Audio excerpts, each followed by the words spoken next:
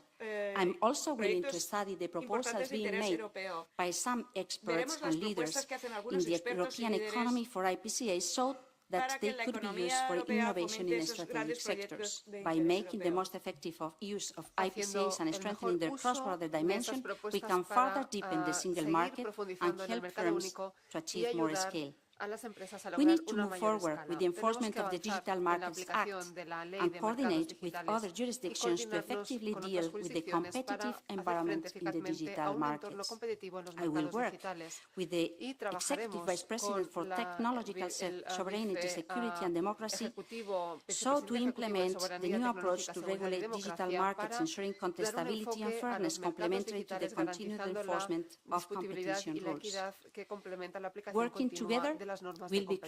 crucial, and Trabajar staying firm juntos será in our clave duty to y preserve seguiremos fairness and protect manteniéndonos consumers' firmes rights a la is hora a de no-brainer. trabajar por la protección In all de those los derechos de los aspects, I will consumidores. strive for stronger Evidentemente, en global ese sentido, cooperation among trabajaré competition para authorities, conseguir making una mejor enforcement more effective cooperación entre and las efficient while autoridades promoting fair para competition promover and de esa market manera una integrity mejor worldwide. equidad y Not to proteger say, los derechos with European business en and todo el European mundo. stakeholders. Además, evidentemente, Valuing the en role las of the European partes Parliament, europeas. Valorar keeping el the papel del Parliament Parlamento informed, Europeo, and mantenerlo ensuring you can informado, contribute to the garantizar debate que on pueda policy contribuir al proposals debate related sobre to propuestas competition políticas relacionadas is con la certainly competencia, one sin duda of alguna será my most uno important de duties. Thank you mis so much. principales cometidos. Gracias. Y gracias.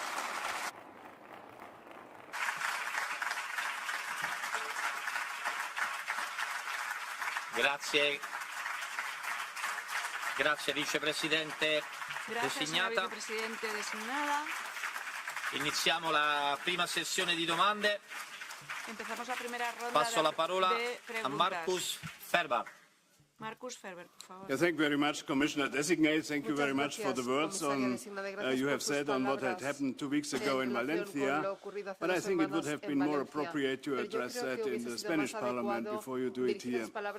For the Commissioner for Competition, it is key to be independent and impartial and to be perceived as such.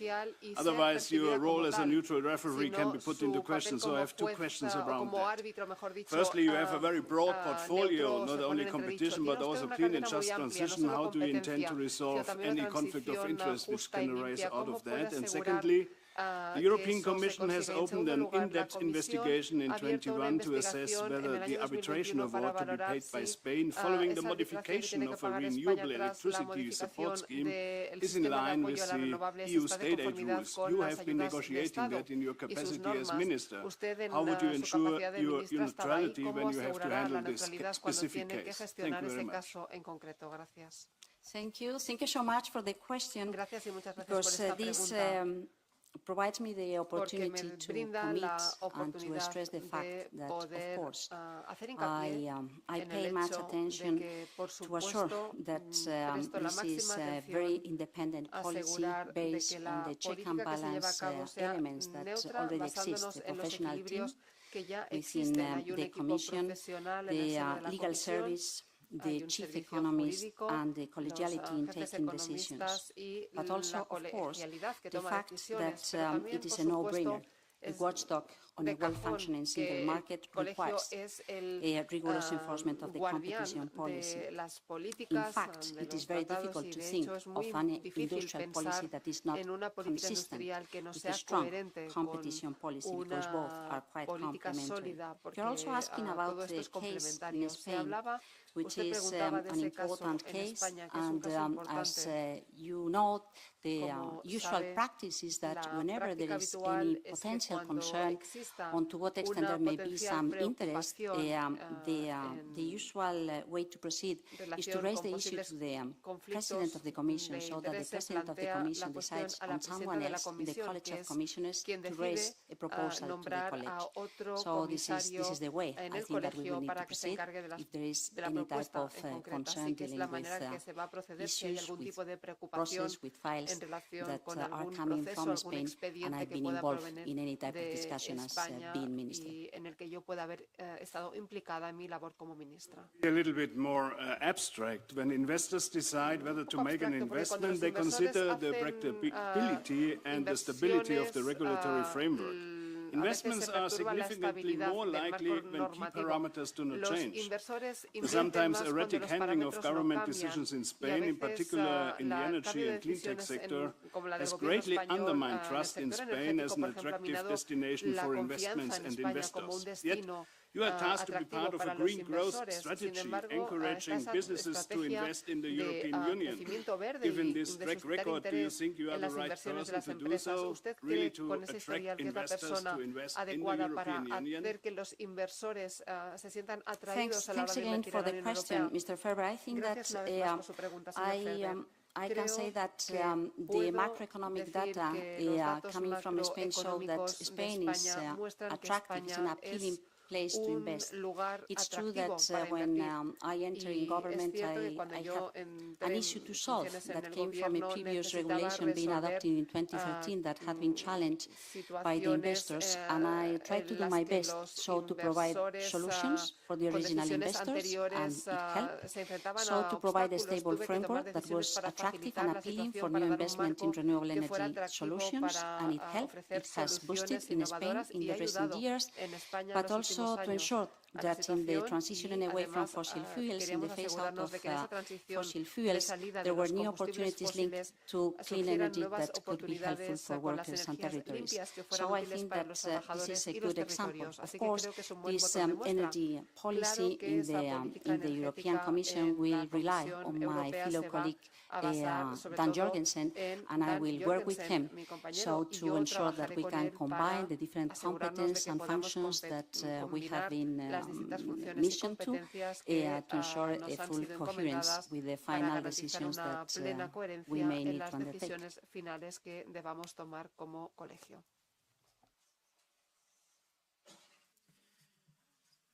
Jonas Fernandez. Thank you, Chair. Welcome, Commissioner designated.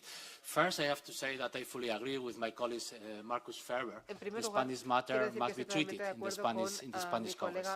In any case, your mission letter tasked you to develop a new competition framework inter alia through a review of the major regulation, the simplification and proper enforcement of the state aid rules, and tackling killer acquisition.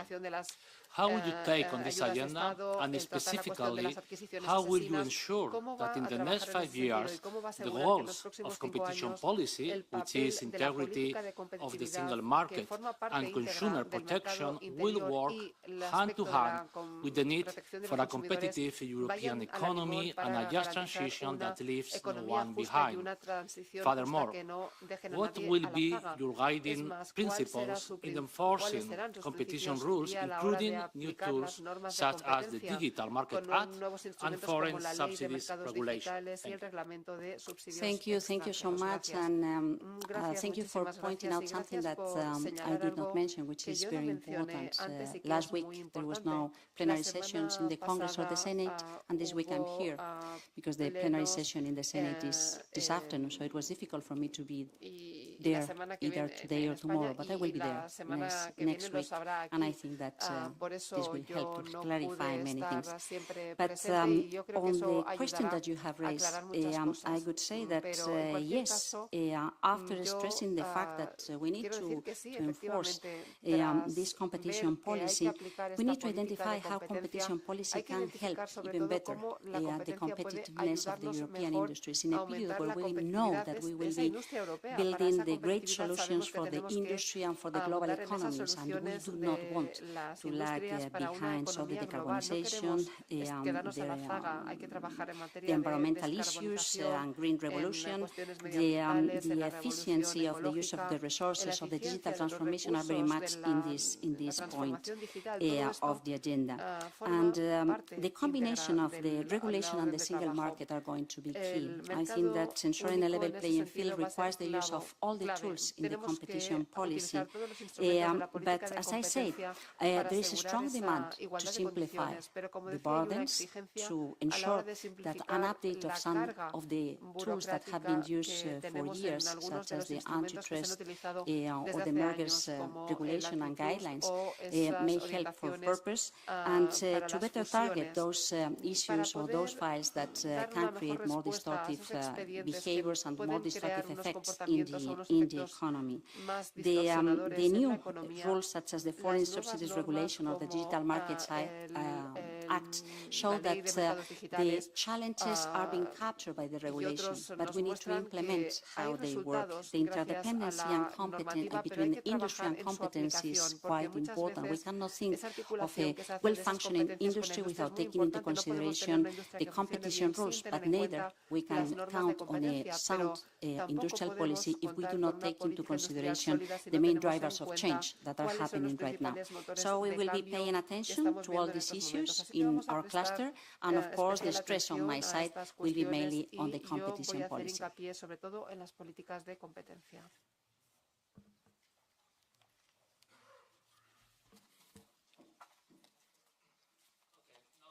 Thank you so much. In any case, can you elaborate on the tools at the Commission disposal you will use to fulfill this agenda, and what kind of initiatives do you intend to take?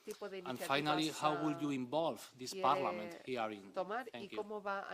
Thank you. Thank you so much for the question. I think that we are already in the simplification and speeding up processes, thinking on how I could propose a new state aid framework to accompany the Clean Industrial Deal. I think that the Clean Industrial Deal that we need to issue in the next 100 days, together with Vice President Sejourné and Commissioner Hoekstra, is a good opportunity to identify how the competition policy can be updated to provide this connection, how the projects of common European interest can help in a speedy way assessing the state aid process, or how the antitrust procedural framework can evolve so to ensure its effectiveness, how we can strengthen and better target in the competition enforcement, paying attention to innovators, as I say, so to ensure that they can contest the existing incumbents in the time to come, or how to enclose the enforcement gap in this killer acquisition after the court did its judgment on the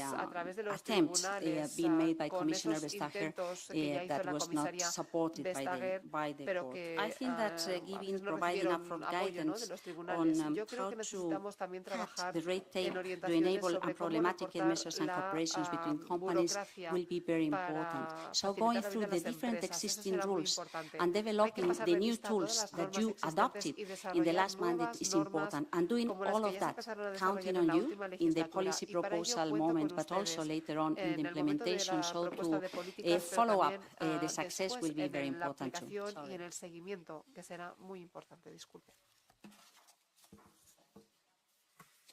Vi prego di rispettare I tempi. Buxade Villalba. Por favor, respeten el tiempo asignado. Señor Buxade. Señora ministra, 2 semanas desde la catástrofe en Valencia en que usted efectivamente se ha escondido de los españoles, lo cual no me sorprende porque su jefe, Pedro Sánchez, ahora ha huido a Azerbaiyán. Sin embargo, no va a quedar impune.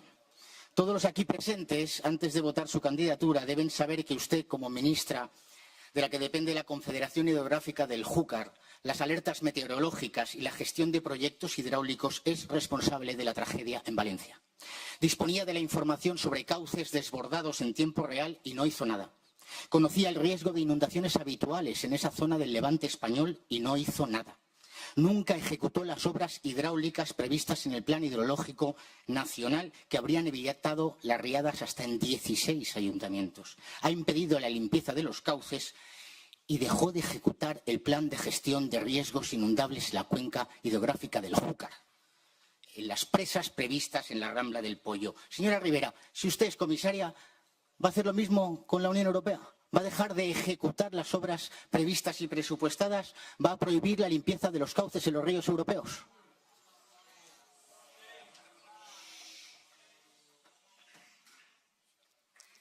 Señor Busadé, le agradezco mucho su interés por Valencia, por las obras hidrológicas, por la seguridad de las zonas inundables, por la alarma en los supuestos en los que se producen esas inundaciones, por la inversión en los servicios públicos y por la ciencia. Creo que no hay nada más peligroso que cuestionar o intentar generar la credibilidad, minar la credibilidad de las instituciones que nos alertan. Y creo que precisamente este triste ejemplo que tenemos por delante es un buen ejemplo de lo que ocurre. Así que mi compromiso es, sí, reforzar los servicios públicos, reforzar la capacidad de observación, reforzar la capacidad de anticipación y prevención de inundaciones, ejecutar aquello que corresponda desde la perspectiva de las políticas europeas y acompañar a los europeos y a los gobiernos nacionales para que esto nos encuentre a todos preparados, reduciendo emisiones, pero fortaleciendo nuestra capacidad de respuesta y anticipación. También, en este caso concreto, con esos programas de resiliencia hídrica que incorpora mi compañera Roswell en el título de su mandato.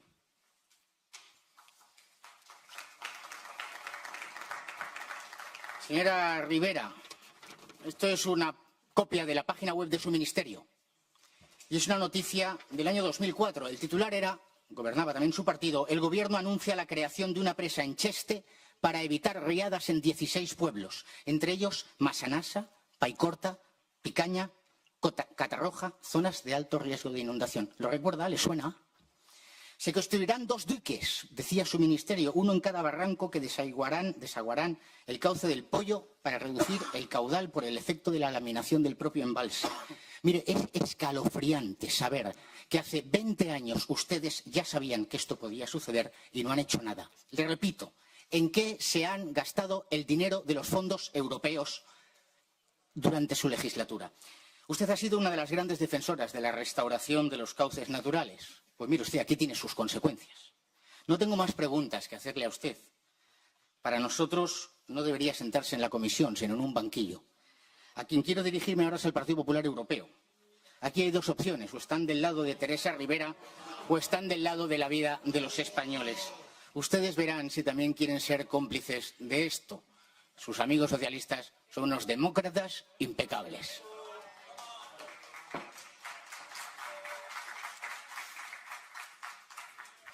I have to say that my main concern for the Debo future decir que mi principal preocupación de cara al futuro society not being able to assess the real risk, the real threat of climate change and extreme meteorological events.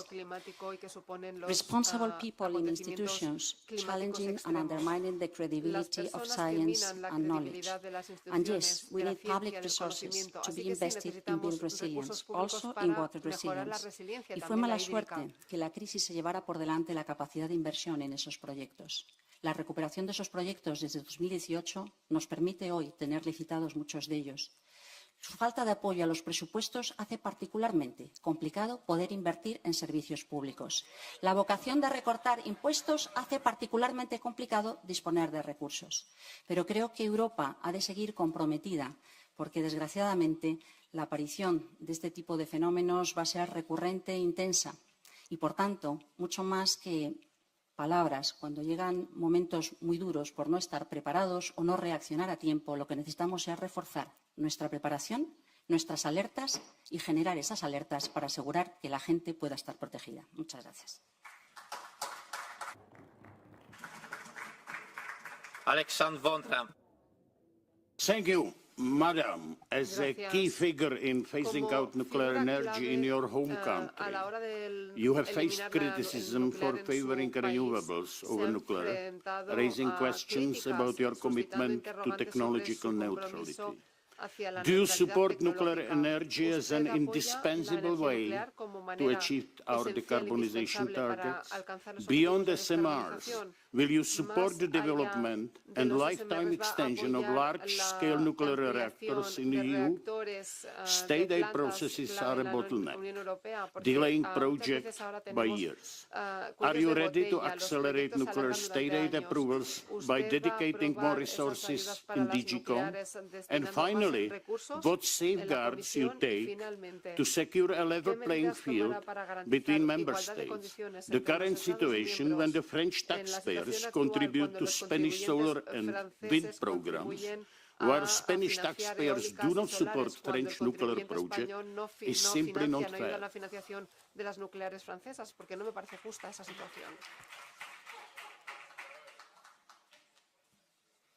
No, thank you so much for this question, which is quite an important question. I think that it is quite important to come back to the basic principles on the energy policy in Europe. I think that we are trying to build a common energy policy, but respecting each member state decision on how to organize its energy mix.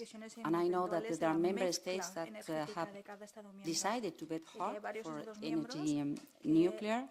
Others have decided to bet hard for renewable energy solutions, and all of them are trying to strive so to get the goals being set by 2030 and 2050 in terms of decarbonization and electrification of the energy systems, and all of them deserve respect.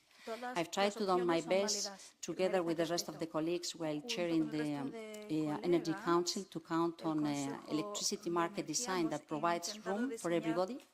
I know that the European finance counts on different initiatives to fund innovation, also in the case of nuclear solutions, including the program being launched last February on a nuclear industrial alliance to ensure that all the different stakeholders that are willing to work in this field can count on a common platform. And I think that this is important because we need to work together in all of this. However, I have to say that what taxpayers pay at the European level is this investments fund that do deal with innovation, that we deal with new solutions and infrastructures, and not so much how to cover the cost at every electricity market that is paid in each member state by the electricity consumers. Well, I'm sorry for the question, not a single one answered, but I will try from a different corner now. The Commission ambitious target to cut the CO2 emissions seriously harm the competitiveness of energy-intensive industries, in particular the automotive sector.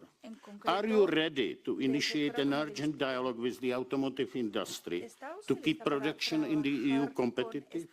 Are you willing to speed up a review process for 2035 targets to guarantee a real technological neutrality approach?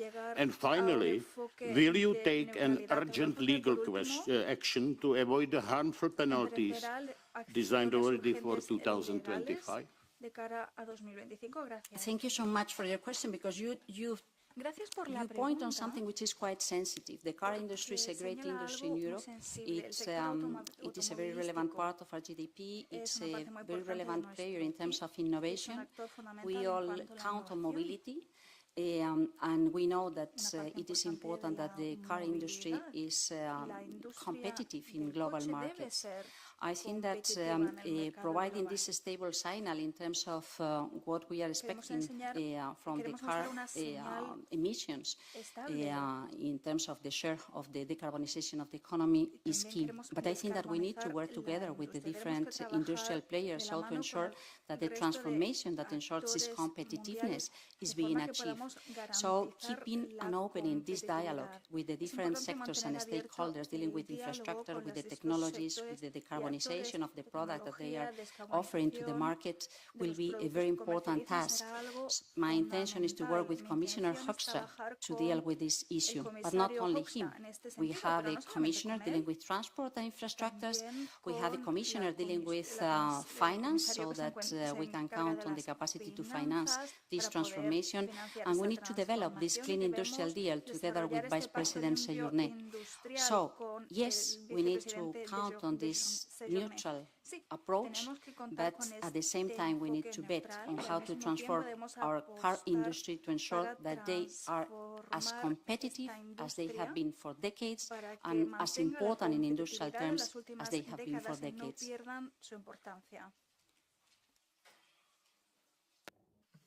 Pascal Canfin. Pascal Canfin. Madame la commissaire désignée, bienvenue au Parlement européen. Je voulais vous poser une question sur l'adaptation au changement climatique et dire à quel point il est particulièrement choquant de voir que mon collègue de Vox peut parler pendant 2 minutes des événements à Valence sans mentionner une seule fois le mot changement climatique.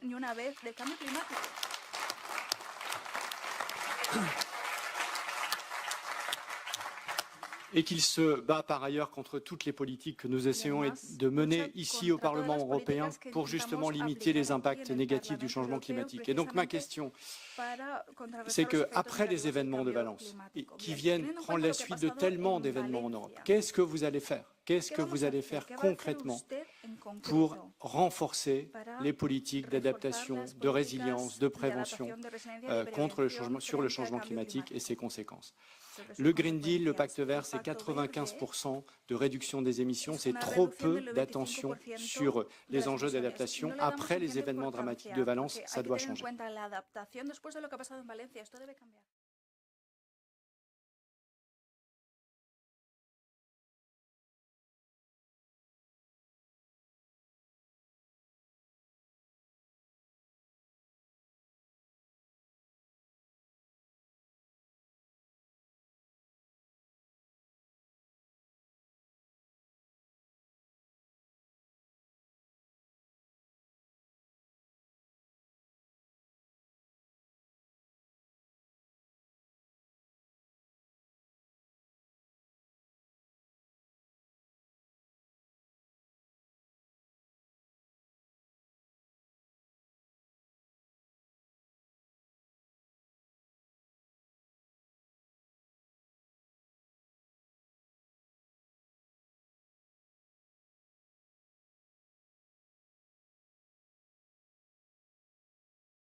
in Europe hard, and the cost of living crisis, I think, is one of the major challenges we are facing.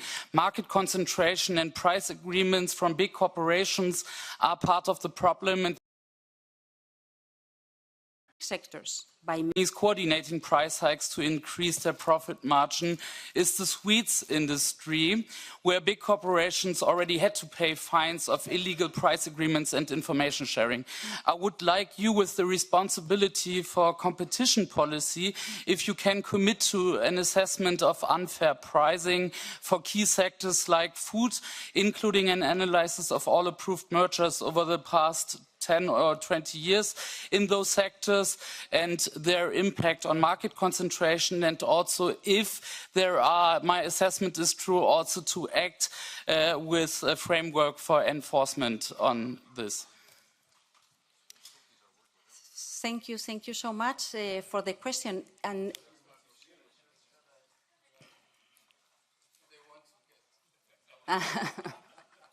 no, thank you so much for your question. Yes, I think that food and energy are goods very important for anyone, for any consumer. And of course, the evolution of prices, the spike in energy prices in the previous year has such a terrible impact in the households, in the families, SMEs, but particularly in the families when dealing with food. And I think that it is a question that cannot only be solved through the competition policies. In many occasions, it is connected to other regulatory requirements or to behaviors that are connected to other type of evolution in the markets. But I think that, yes, competition policy and competition tools have to pay attention to any potential behavior that can create additional problems or that can be behind this evolution in profits for companies and not so much for consumers. There has been some experiences in some of the fields that are sensitive for consumers, such as in pharma or food, and not so much in the energy field or in the role that traders in the energy field can play to explain why prices have a certain evolution. So my commitment here is to pay much attention on what it is happening at every single moment, so to be observing how these markets may be evolving, if there are behaviors coming from companies that can explain why this happens, and to assess and learn and to issue around conclusions and recommendations, including guidelines to ensure that we can protect consumers. And at the same time, to make full use of the funds and policies within reach to ensure the protection of consumers, and very much in particular the vulnerable consumers. In the case of the energy, there is a statement in the mission letter of one of my colleagues to address the energy poverty, and I think that this is going to be a very important issue. So having an eye on how the market is functioning, and at the same time addressing the issue of energy poverty in particular for those groups that are particularly vulnerable. Good to hear that you will prioritize this, so I would like to specify a little bit on the context and where I think there is also a possibility to address this in the field of competition, and this is about Article 102 in the treaties, which actually gives the Commission the ability to act in questions like this. So my follow-up questions goes on specific measures linked to Article 102 and to the enforcement part. So maybe you could also come with a remark on if you would be willing to explore on, for example, also how Article 102 could apply to price increases in the context of bottlenecks, and also there on if you would be willing to do also guidelines on the enforcement, especially linked to the Article 102. Thank you. Thank you so much for your question. You know that there is an ongoing process to assess to what extent we can improve our guidelines to avoid exclusionary abuses Yes, it is probably important to think about the possibility to develop and update the guidelines on exploitative abuses, so to avoid a direct impact on consumers, not only on how competitors may be taking positions or may be behaving in such a way that they exclude, they abuse against some other competitors, but also how, through these abusive clauses, there may be a direct impact on consumers.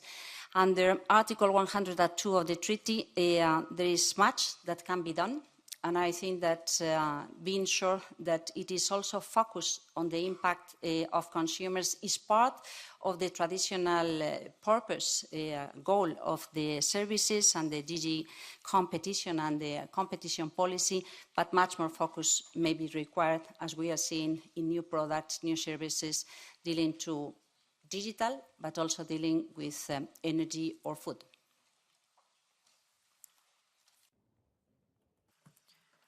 Martin Schirdenwan. Ja, vielen Dank. Thank you very much, Madam Ribera. Now, I've been listening with great interest, as also when you were talking about competitive law and state aid rules. I have a specific question. Right now, we have a huge housing crisis in Europe. It's very difficult to find affordable housing, and of course, the state aid rules have contributed to this, and that's why we see less social housing constructed throughout Europe. And where I come from, Berlin, 60% of the households have the right to having social housing. And of course, only a small portion of them actually receive it. So the question is, as Vice President of the Commission, what could you do? What measures could you take to fight the housing crisis? What could you do with state aid law to influence this so that we find affordable and social housing in Europe? Thank you for your question. I think that this is going to be one of those very important new challenges in this mandate. There is this generalized concern on the difficulties for the youth, but not only, to ensure access to affordable housing in every part in Europe. And I could say that we need to combine different policies. We need to combine the responsibilities of Madame Minsatu with the responsibilities of Mr. Jorgensen and of course the competition approach. There is the option of counting on the support of the national governments to provide access to affordable houses or the direct help to consumers. But I think that it is still important to think to what extent we can expand this identification of an update in the state aid guidance on the use of state aid for access to housing. And at the same time, I think that we need to work with local and national authorities. At the end, ensuring affordable access to housing to everybody is not going to be something that we can do only from Europe. We can help, we can do much more of what we have done up to now, but it could be very difficult to do it on our own. So I think that this is probably one of the most appealing and important policies to kick off in this mandate. And I honestly think it will be very important to deliver, and to deliver in due time. Thank you. Ja, vielen Dank für die Thank you for that response. I would like to have a follow-up. It seems to me that we're talking about a discussion of a fundamental change to state aid rules and competition. So that's why we would have a transfer of this kind of aid and being replaced by private funding. So this kind of support would have to be tied to very clear conditions, for example, environmental conditions, self-determination, creation of good jobs. For example, could there be state support and investments of that kind so that we wouldn't, you wouldn't be able to pay dividends or huge bonuses to top managers, but rather you would have requirements for state aid that would actually promote a measure instead of being moved into like a tax haven. So what is your opinion on that kind of reform when you're talking about reforming state aid and competition rules? No, thank you. Thank you so much. Yes, I think that this is a very broad issue. We've been also talking about the use of the Social Climate Fund to ensure the improvements, the retrofitting of housing to allow much more isolated homes, very much in particular for vulnerable families, dealing with energy efficiency. We have talked about thinking of how we can inspire social and environmental conditions when tackling state aid proposals coming from different member states. In principle, when thinking about competition policies, we're thinking about the treaty and the regulations. But it is also true that opening this conversation, this dialogue, to what extent the state aid proposals are fit for purpose, so to cover a market failure through this public funding, can also be tracked in such a way that we can learn and we can ensure that we are consistent when accepting, when supporting, and when using public funding for this type of purposes. So something still to be written and to be adopted, but something where I take your recommendations and comments, because I think it is one of those questions that could be demanded by the public opinion. Thank you. Grazie. Ultimo intervento, Ania. Thank you. Ania Hunt, final speaker. Madam Ribera, the portion of CO2 in the atmosphere is only 4.20%, and this is 0.02% CO2. The rest of it comes from nature. So in other words, 7% of that fraction is created by people in the EU. In other words, 0.0001% of CO2 is being produced by people in Europe. So even if Europe were to reduce this to zero, this will have no impact on the climate at all. Nonetheless, we create an atmosphere of panic. We destroy jobs. We destroy our mobility. We destroy our heating systems. People are being forced into poverty for no reason.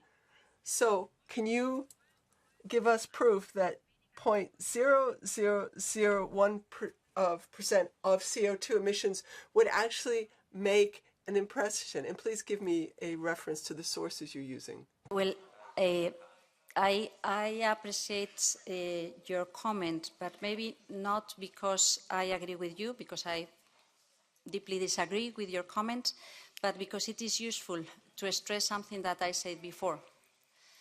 The most worrying concern for me, for my children, my grandchildren, the people of my generation, is denying the impact of climate change in our lives, in our expectations on prosperity, and our expectations on the economy.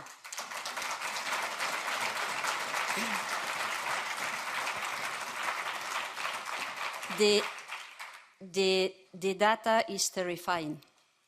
We have overpassed 1.5 degrees in 2024, as Copernicus stated last week. The Gulf Current, the North Atlantic stream, is near the collapse, and that could create very difficult circumstances for Northern Europe. And we are unfortunately seeing more and more extreme events in our continent, not to say what it is happening in other continents. So I think that we all need to decarbonize. And we in Europe have the capacities, the tools, the human resources, the intellectual capacities to do many things and to create prosperity through this transformation, including to ensure the competitiveness of our industry. But the fact is that we needed to do it taking into consideration the distributional impacts of the change. The change in such a short period of time may have a social impact, so we need to combine the update of the industry and the reduction of inequalities. And I think that all of us as members of public institutions should be united in the identification of the proposals that can help us to do it in a fair, smartest and quick way. Thank you.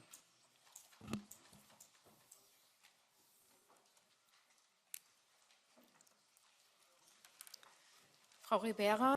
Madam Ribera, so you didn't provide me with any proof, so I have another question. The Conservative parties in Alberta, in Canada, have decided to no longer consider CO2 as a dangerous substance, rather as a basic component of life on Earth by promoting plants. So I think this is ridiculous to be chasing CO2 the way we're doing it. And so how is it going to be earlier? It was warmer earlier because of the change in activities, because of the different natural cycles, the position of the world vis-a-vis the sun, all these natural reasons. No one can measure how the warming we're seeing on our Earth is actually being influenced by people activity, and especially considering the very tiny proportion that the EU has on this warming. So I think these models are kind of inventing a catastrophe.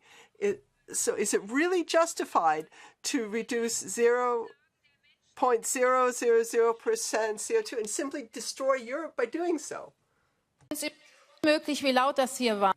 I think it's impossible if you speak so loud. It's not a democratic thing to interrupt me when I'm speaking. What is democratic is for everyone to have 1 minute and for everyone to respect the 1 minute limit. All political groups have the same time limit. Please do respect them. Everybody will be treated the same way. Justice, fairness.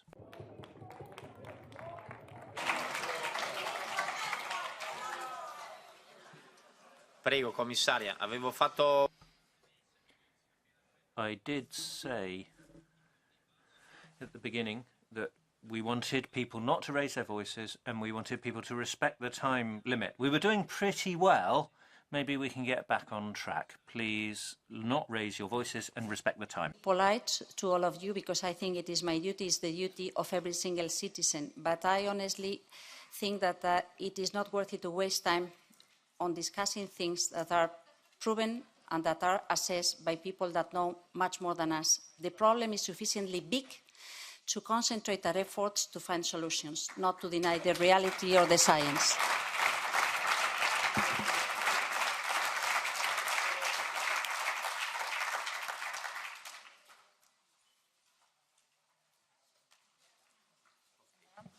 Okay, let's move to the second round of questions. Dear members of the European Parliament, it will be 1 minute for the question, 2 minutes for the answer. As you know, I'll be very strict on the respect of the timing. You know that, for sure. You're kind of used to it right now. It's my, I think it's a 7th hearing that I chair, okay? So now I give the floor to Dolores Montserrat from EPP, and my apologies if I mispronounced your name. Ms. Montserrat for EPP. 1 minute. Señora Ministra, el campo... Minister, it appears that you think farmers are the main enemy. They're speaking out against your radicalism. You impose your views with no dialogue.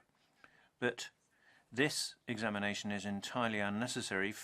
2 weeks ago, you faced the test of your life in Valencia with ministerial responsibilities for climate. You failed that test. You could have avoided the tragedy. You were responsible for prevention, preparation, and response to climate disasters. You were responsible for investment, management of rivers, preventing floods, and providing climate alerts. You shouldn't be coming before us here. You should have gone before the Spanish Parliament to address your own citizens, but you preferred to keep this European door open. But when history is judged, you'll be judged for your incompetence.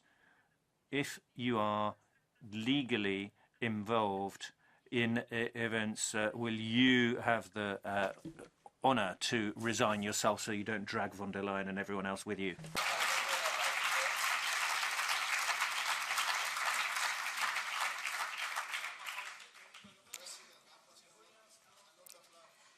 Thank you so much, Mrs. Montserrat, because this allows me to explain the different responsibilities in a decentralized country, as it can happen in Germany. We, the national government, have the responsibility to issue the meteorological warnings and to follow the water data in real time, and to provide the means that are requested by the regional governments.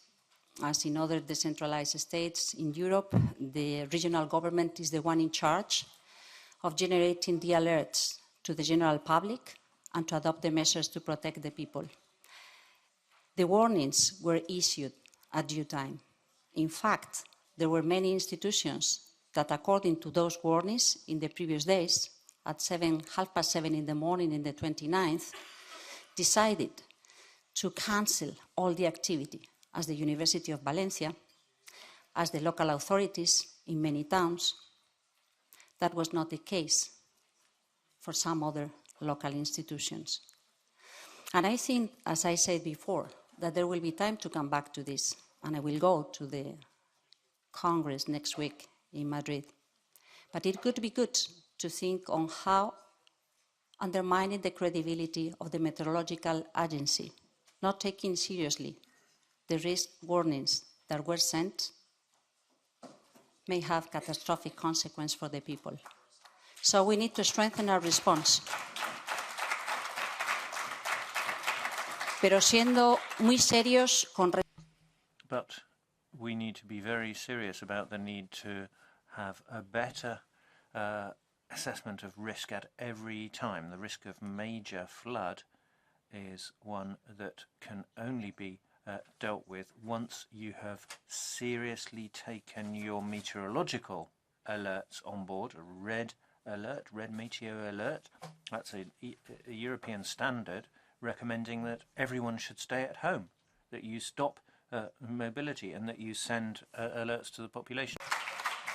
Now we'll give the floor to Timo Völken for the SND. Thank you, Chair. Dear Commissioner Designate, we can surely all agree, okay, maybe everyone in this room except colleague Arndt, who obviously cannot read the IPCC report, that we have to adapt quickly to the climate crisis, as disasters driven and enhanced by the climate crisis are hitting European citizens ever more frequently and ever more horrifically. Given that urgency, that what will be the concrete actions taken under the European Climate Adaptation Plan? In your written answers, you refer to the protection of critical infrastructure and natural capital inputs. What other assets do you intend to protect? How will you combine these efforts with the need to restore Europe's ecosystems and increase their resilience to climate change effects? What actions will you take under the announced Water Resilience Initiative? And finally, by which legislative means do you intend to achieve these goals, and how will you mobilize the necessary additional financial resources? Thank you. Thank you so much for the question. I think that my role in this field is to work to support Commissioner Roswell in charge of the environmental functions, environmental responsibilities and the water resilience, but not only. Commissioner Hoekstra, dealing with climate policy, is also very important. And beyond that, it is also true that there may affections in other relevant fields, such as critical infrastructure, including energy infrastructure, or mobility infrastructure. I think that what we need to do, or food security. The agriculture policy is also important, as stated also in the report being issued by Professor Stroud-Snyder. I think that it is important to take this overview, comprehensive understanding on the impacts of climate change in different aspects of our social and economic life. And I think it is important that we mainstream this concern in every single policy. But as I said, we have the opportunity under the review of the European Adaptation Plan to introduce the reference and the recommendations being issued by this report on the climate risk assessment being issued by the European Environment Agency last February. So I think that we will need to work a lot. And I think that this is an exercise that is not only part of members of the Commission and the staff in the different directors generals, but also the members of the Parliament and the different stakeholders. I think that ensuring that there is a proper ownership by the different constituencies is going to be very important. At the end, we may decide to introduce this reference in a concrete regulation or to adopt a strategy covering different measures. But I think that having the capacity to identify what, how, and when will be very important, as well as when thinking about the funding through the different existing funds or in the discussion of the budget to come. Thank you. Now I give the floor to Christine Schneider for EPP. Yes, thank you so much. Mrs. Ribera, the difference between dealing with the flood in Spain and Germany at the beginning is that in Germany the responsible environment ministry has returned. That's the beginning remark. But now I want to have a question about your written answers about the question. You said that you are characterized as a person who engages in dialogue, who seeks consensus and who builds bridges. Mrs. Ribera, on the 10th May 2024, in an interview, you accused Commissioner President Ursula von der Leyen of having caused, and I quote, enormous damage on European interests by making the CAP more flexible as farmers demand. Furthermore, you also lashed out European farmers themselves, accusing them of lying when they protest about the excesses of the Green Deal. Is this the dialogue and the consensus that you mean?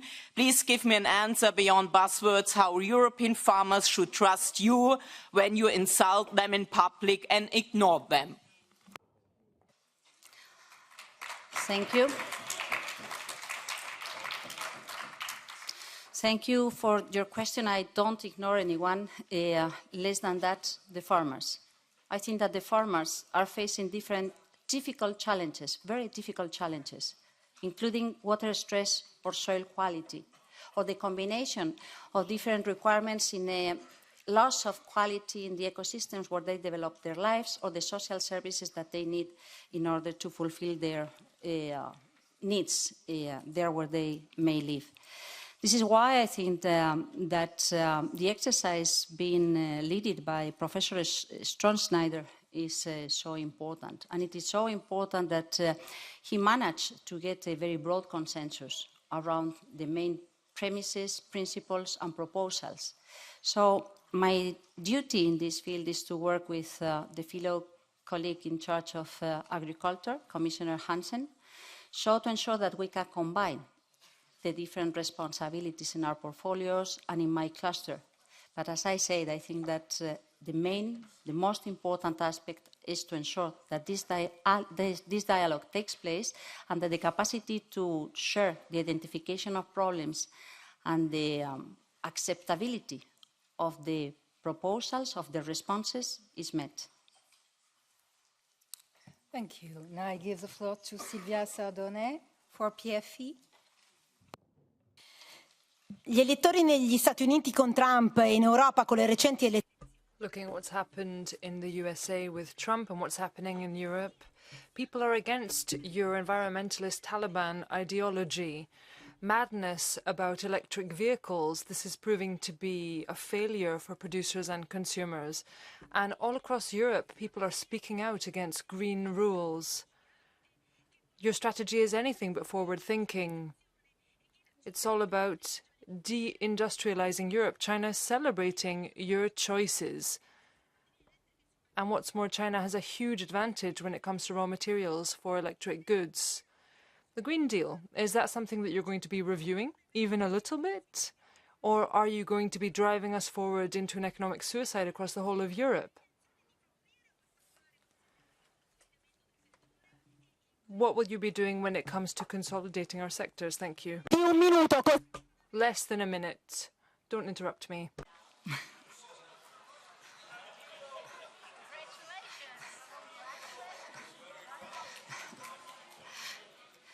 Gracias por la pregunta y gracias por... Thank you for that question, and thanks very much for that rather intense minute. I can see that you're going to need a lot of answers, and if we're not able to get to all of them today, well, we'll be able to get to them in the future. It is my view that we have a Green Deal that will be very helpful when it comes to guiding our decisions, which are key when it comes to environmental and social issues. And denying the depth of the problem is not going to make anything any easier. We need to be firm. We need to stand firm when it comes to that vision and that commitment which has already been set out. And yes, we do need to be flexible, open and tolerant and ensure that we can achieve the consensus required to make sure that we can move forward, making progress on opportunities. I said in my introduction that the world won't be waiting for us. And if you look at the big issues around competition and competitiveness, it's not really got to do with the type of partnerships or agreements that should be signed with third countries. It's about being smart about how we go about things to make sure that people can make the most of opportunities, as well as creating new jobs and ensuring also that costs go down for consumers. I can commit to that if you like. Thank you. And I give the floor to Nicola Procaccini for ECR. Buonasera. Lo scorso anno. Good evening. Last year, the maximum peak of CO2 was reached around the world. But if you look at emissions around the EU, this was under 8% of the total. And in light of that, don't you think that our priority should be the resilience of European territories and regions in the face of climate events caused by global warming? How can you justify the fact that Spain has become a leader in imports of gas from Russia? From 2022 to today, you've given Putin almost 8 billion euros. That's 6.5 times more than the aid provided to Ukraine. Lastly, what is your view on the work of your predecessor, Mr. Timmermans? Do you think that he was someone who was appreciated by European citizens? Thank you. Thank you so much for your questions. I will try to reply to the first two questions. I'm not going to comment of my fellow colleague Frans Timmermans, who did his best to do things, and probably we still need to learn how to do better. I think that, yes, last year the CO2 emissions went up once again, and I think that this is quite a concern. We need to break this tendency and to go down with CO2 emissions globally, and we need to honor our commitment to fulfill a decarbonized European economy by 2050.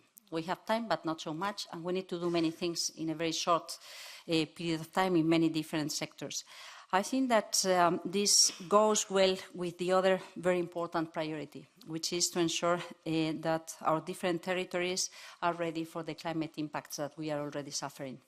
You come from a country, Italy, that, like mine, Spain, suffers wildfires, suffers droughts, suffers from flooding. And I think that this means that we need to accommodate to this new reality. We need to fight against this new reality. And probably we may get some inspiration coming from nature to be much more resilient in the type of response that we can develop. But as I said before, we also need to concentrate in research, observation and attribution of weather events so that we can understand better how this may evolve in the time to come. So we need the two things, reducing emissions, but also developing and deepening our policies dealing with resilience, adaptation and observation. Thank you. Thank you. Now I give the floor to Stéphanie Youn-Courtin for Renew. Merci, Madame la Présidente. Tout d'abord. Thank you, Madam Chair. Well, first of all, I'm sorry to disappoint you if I'm not shouting or talking about Trump or Putin in my question. Vice President-designate, Madam Ribera, the effective implementation of the Digital Markets Act will be key when it comes to trying to undo the monopoly of the big tech firms that dominate our technology. And looking at the results of the US elections, this is all the more pressing. But we do have cases with the DMA where the gatekeepers failed to uphold their obligations. For Apple, Google and Meta in particular, there was an inquiry carried out by DG Comp due to non-compliance. So what measures will you be taking to enhance the implementation of this legislation, and how will you be ensuring that DG Competition has the right resources to ensure they can get their work done correctly? Indeed, are you in favour of monitoring fees that could be levied directly on the big players to increase our capacity? Will you be the new sheriff to ensure that you're watching out for competition in Europe, all while being a green giant worldwide? Thank you. Apologies, 1 minute to respond. I forgot to comment on the LNG question. I think that we are getting rid of Russian fossil fuels, and we still need to do a lot. And I think that this is a free market, and sometimes it is difficult to address this issue for traders. So I think that we need to do much more, and a common decision at the European level could be very helpful. For the time being, we don't still count on the unanimity that we require to take this decision. Dealing with the DMA and how we can ensure that we take the right decisions, I think that we are bound by the existing legal framework, and I think that we need to do our best. The digital world is going very fast, and we need to address the concerns being expressed by users. It can concentrate much power, and we need to pay attention with the existing tools, together with the Commissioner, with the Executive Vice President Birkunen, and the DG Competition Services. And it is true that we still miss much more to deal with this problem, counting on a team that this is sufficiently safe for this purpose. For the time being, what we are doing is counting on a team that combines the efforts of the and the DG dealing with the competition tools. And we also count on the support of the national authorities. But yes, I think that we need to find other means to structurally strengthen the capacity of the Commission to deal with these portfolios. Very much in particular, understanding that this is an issue that goes beyond our borders, beyond Europe. Working with other competition authorities is good, but we need to strengthen our competence. Oh, I couldn't find you anymore, sorry. We need to strengthen our capacities back home. Thank you. Thank you. And I give the floor to Nicolás González Casares from the S&D. Gracias, señora Ribera, usted. Thank you, Madam Ribera. You're known for finding solutions in labyrinths in the climate summit, for working hard in negotiations from a European perspective with a focus on European solutions as well, even within the Spanish government. You've got that ability when it comes to negotiations that's well known even outside the borders of our country. And it's my view that these skills are certainly going to come in very handy for the upcoming Commission, given the high level of geopolitical volatility that we're seeing, which is affecting everything, including prices on energy markets. And given that we can't discard the possibility of having to deal with trouble on those markets, what are you going to do in the face of potential price crises on the energy markets? Do you have additional measures to ensure that the electricity markets will be more transparent, and capacity to try and decouple gas from electricity and to try and make electrification more effective? Thank you. Muchas gracias por la pregunta. Thank you very much for that question. It is my view that transforming our energy system is something that's already underway.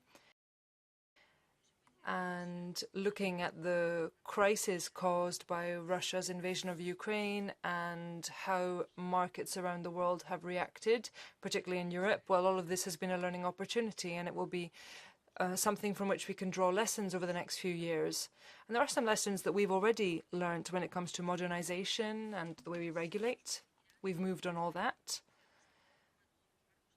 But we also need to look at how we're going to go about things. There are many extraordinary frameworks that include state aid, and looking at this way of doing things can be useful when it comes to continuing to make progress on the different systems, including how public actors can play a role in how this is done. In any event, I think that it's key to incorporate and to develop and learn from the instruments that recently have been adopted. This is what happens with mid to long-term contracts, for instance? How can we modernize our grids? How can we ensure that we're moving forward on European interconnectedness, which will give us greater stability in the face of potential crises that could arise? When it comes to storage, what advantages would that give us as opposed to other technical solutions that already exist in our countries? How can we be more effective in our use of the grids we have available? That's something that we will be looking at over the next few years while continuing to enhance the governance of our network operators and the operators on the market as well. Thank you. Thank you. François-Xavier Bellamy for EPP. Merci, Madame la Présidente. Thank you, Madam Chair. Commissioner-designate, you talked about the factors that can erode trust in institutions. Who is actually responsible for that? In the latest report on rule of law in Spain, the European Commission expressed concerns about attacks from the government towards the judiciary in Spain. And recently, in January, you attacked a Spanish judge who had ruled in a way that was unfavourable to your government. The same European Commission report says there are increasing attacks against journalists who dare to criticise your government, and independence of the public service and of journalism in Spain is in great danger, I quote. So how can we be sure that you will respect rule of law, which is so fundamental to any credible politics, when you have taken on this role within the government in which you sat that has made rule of law more fragile in Spain? And if you don't want to take responsibility for the tragedy in Spain, Par la justice, oui ou non, démissionnerez-vous? Would you resign from your... Question. The chair interrupts. You have exceeded 1 minute. You can't start your question after 1 minute. I can give you 3, 4, or 5 seconds if you've already started your question, but you can't start your question after 1 minute. I shall let the Commissioner-designate respond. Creo que el Estado de Derecho... Rule of law, freedom of information, freedom of the media are fundamental values of the European project and of the member states of the European Union, and of Spain, too, where they're fully respected, as you can note in the huge variety of opinion which you can see published. I think we should give some thought to how we can develop the provision of information to deal with the problems of the time. So yes, rule of law, laws, the rightful role for each party in the institutions, yes, freedom of the press, freedom of the media, yes, absolutely vital. Courtesy in Parliament and being polite to other people, also fundamental. Now I give the floor to Kaite Getov for the Greens. Sorry if I mispronounced it. First of all, let me express my solidarity with the victims of the flooding in Valencia. In Spain and elsewhere across Europe, we are witnessing entire communities being swept away, families being displaced, livelihoods being lost. It is clear that we will need massive funding to adapt to the impacts of climate change. Obviously, we need to address this on the European level and find European solutions, and obviously, we need to talk about this here today. Nature-based solutions are not only often more cost-effective than concrete infrastructure projects and promote, for example, food and water security, they actually address the root cause of climate-related disasters. So I'm pleased to hear you set and focus on this in the past. How will you ensure that the upcoming water resilience strategy and climate adaptation plan follow this approach and will not just waste huge amounts of taxpayer money? And will you require member states to reduce each of the risks identified by the European Climate Risk Assessment Report to climate-proof all critical infrastructure and to protect the most affected citizens and workers? Thank you. Thank you so much. I will strive, if confirmed, to work with my fellow colleagues responsible of environment policies and climate policies, and not only. As I say, there may be other impacts dealing with funds, with finance, and with other sectoral policies that may help or difficult proper resilience and adaptation process in our countries.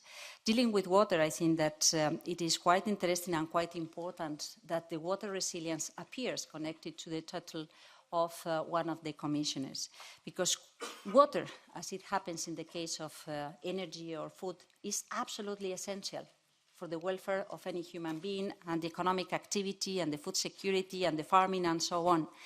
And the changes in land use, the mismanagement of water, the climate impacts, the pollution of water are part of the issues that we need to address. So to preserve water quality and quantity, to enhance the competitive and innovative services that we have been developing in Europe for a very long while, and to address the root causes of water challenges. So yes, I commit myself to support and to work with my fellow colleagues in this issue.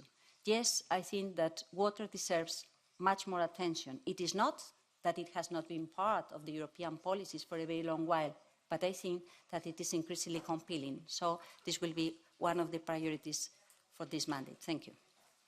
Thank you. Now I give the floor to Raúl de la Hoz Quintano for EPP. Gracias, Presidenta.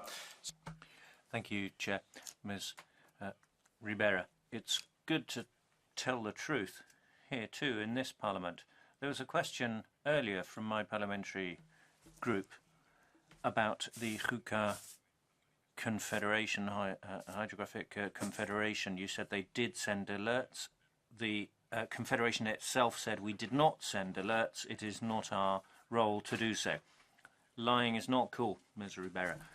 Integrity in the job. Last week, the Supreme Court of Spain began proceedings against your friend, fellow party member and fellow minister in Sanchez's government, transport minister, the number 2 in the party, for 3 years, accused, Mr. Avalos is accused of criminal organisation, embezzlement and involvement with the fossil fuel mafia, as it has become known. 82 millones. Le hago la pregunta, formulo la pregunta. The question is, would you resign if... No. Excuse me. Jusqu'à présent... Up until now, I've been relatively strict on speaking time at hearings, and everybody has played along, more or less. But this is becoming a systematic abuse. Out of respect for the European Parliament, can I please ask you to stick to the speaking time and don't start your question after 1 minute, because then we're talking about 1 minute 30, and the difference between 1 minute and 1 minute 30 is huge. So I said this to Mr. Bellamy too. I'll give the floor to the Commissioner designate. Thank you so much. I will try to respond in European terms because I think that it matters. First, I insisted since the very beginning, the rule of law is absolutely capital. Second, I always honour the truth. So please be polite. Third, I think that respecting the rules of procedure, but also ensuring that the procedure and the decisions are being taken under the rule of law is very important. And I'm sure that this is the case. So please, if you have any problem, go back to Spain. And yes, the rule of law. Thank you. Now I give the floor to Dario Tamburano for the left, for 1 minute. Teresa Ribera. Ms. Ribera, welcome to the E-Trade Committee. Various European industrial sectors, such as the most energy-intensive ones, such as the car industry, are currently lagging behind in terms of competitiveness, also due to energy costs. Additionally, public subsidies and the long-term industrial and economic policies of China and the US put our companies at an even greater disadvantage. Not only are millions of jobs at risk, but the socio-economic and political stability of the Union too. Despite the fact that the Green Deal has not really even begun, many, which we've heard about this evening too, many blame the current trend on decarbonisation policies and call for a U-turn in the name of competitiveness. Yet, how can you respond to those who call for backward steps by clarifying how you will support industry, jobs and Europeans' purchasing power? What do you think would be the consequences, on the other hand, of slowing down decarbonisation or not achieving it in terms of social and economic impact?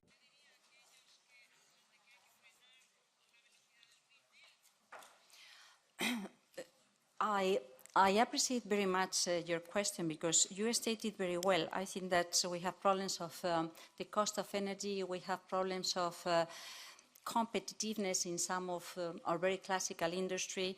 We have a very strong concern on how the car sector can adapt to the existing demands and how we can ensure that the infrastructure ensures that the new models can be bought by consumers at a reasonable price. I think that if we want to be attractive for investments, we need to be stable when taking decisions. We cannot change, or we cannot say that we don't know if we want to be green or not to be green. We go forwards or we go backwards. I think that that's not a very smart strategy.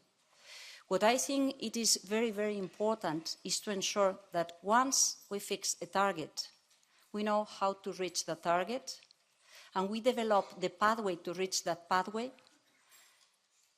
in a very open manner with all the different stakeholders. So my impression is that what we need to do is to deepen the conversation, the capacity to develop a common strategy with the main stakeholders in this sector, paying much attention to the workers. So it is not only the main figures in terms of output or balance, but also what does this mean in terms of the impact for workers, or the skills that we may need, or the deep transformations that this will require. And I think that this is something that we need to do in any case. There is no way to ensure that the rest of the world will wait for the right moment for Europe to change our industry. We need to ensure that we support our industry to gain the competitiveness that they want to win. Thank you. Now I give the floor to César Luena for the S&D. Muchas gracias, Presidenta. Thank you very much, Chair.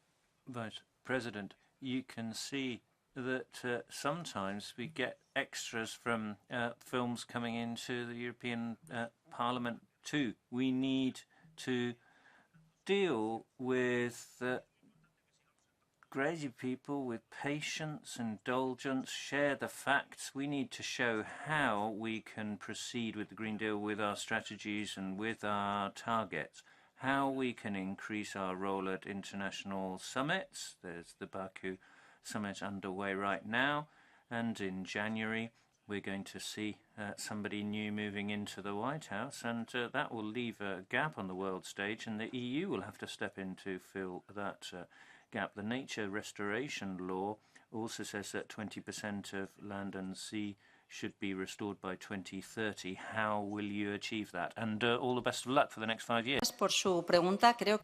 Thank you for your question. There's three relevant questions there. The EU's role in major international debates, climate, biodiversity, loss, and not issues that can be circumscribed to any country, territory, or continent. They're very complex issues. We have a governance system that brings people around the table to talk about solutions. That's why we need the COP, like the one which started yesterday in Azerbaijan.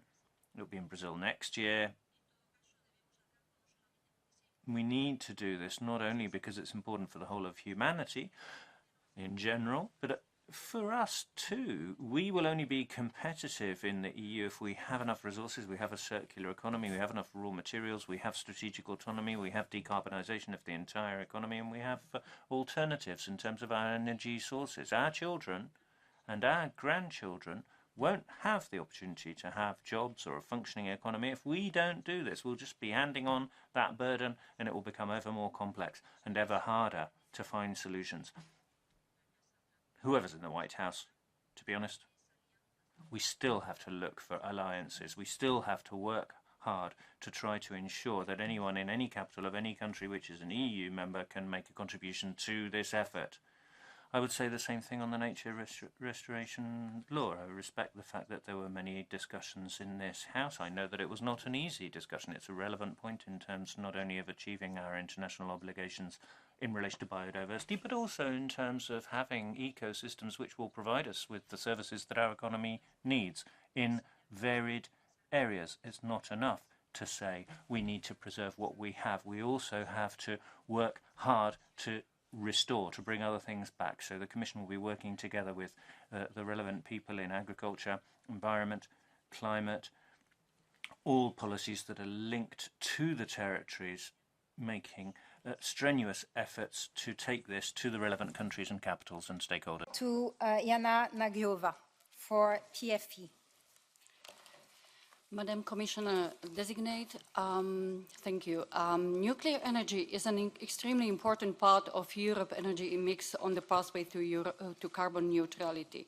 Not everywhere does the sun shine like in Spain or wind blows like in the North Sea. But construction of such sources is extremely financially demanding and some form of state aid is inevitable. The notification of state aid for Dukovany, a nuclear power plant in the Czech Republic, including pre-notification phase, took nearly 4 years, ending April 2024.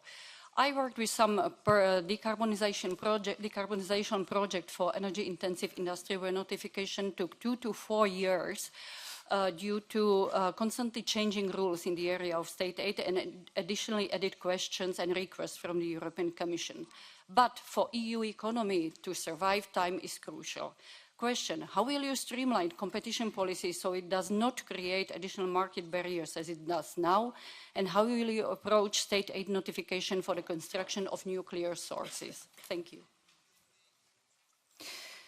Thank you so much for your question. I think that this is one of those issues that has been raised constantly in the last years, how we can speed up and simplify the management, the procedures dealing with state aid. So how we can update the guidelines, so to concentrate our efforts in those aspects that may be more complicated, to simplify and standardize, but at the same time to ensure that competition services do deal with the cases that may be more distortive and facilitate the resolutions in many other cases that could be simple or more obvious.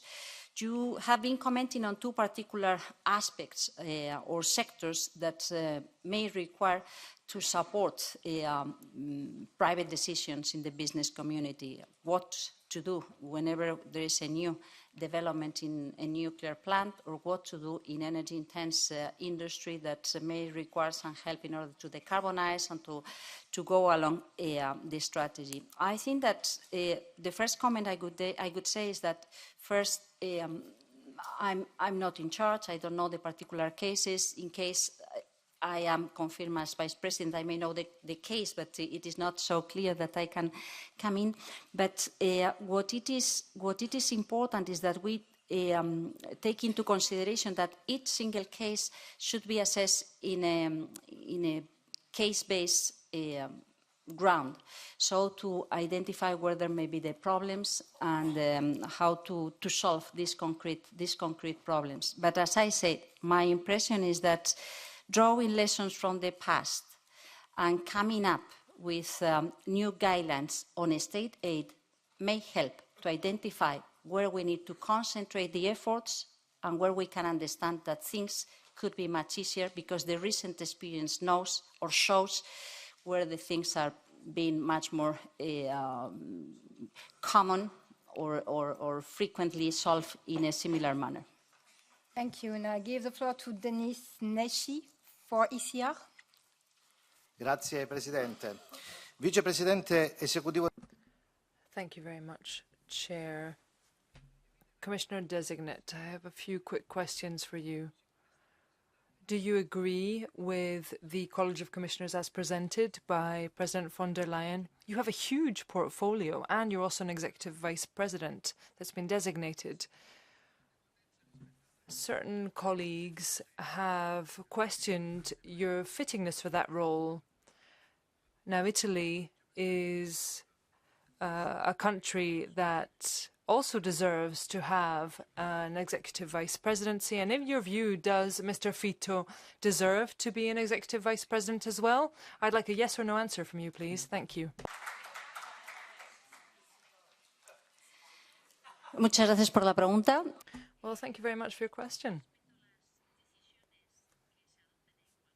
I respect the decisions taken in any of the governments of the 27 member states.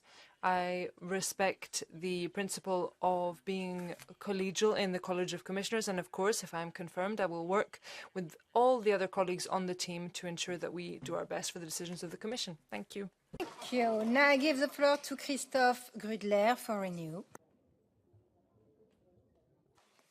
Merci, Madame. Thank you. Madam Ribera, 2 questions. Competitiveness first. How will you adapt competition policy to boost the emergence of European industrial champions that are able to do well on the world stage, all while avoiding excessive power, the risk of monopolies and unfair competition within our single market or out with it?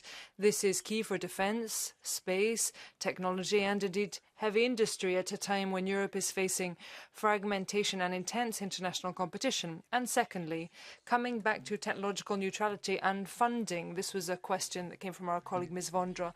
You didn't reply there.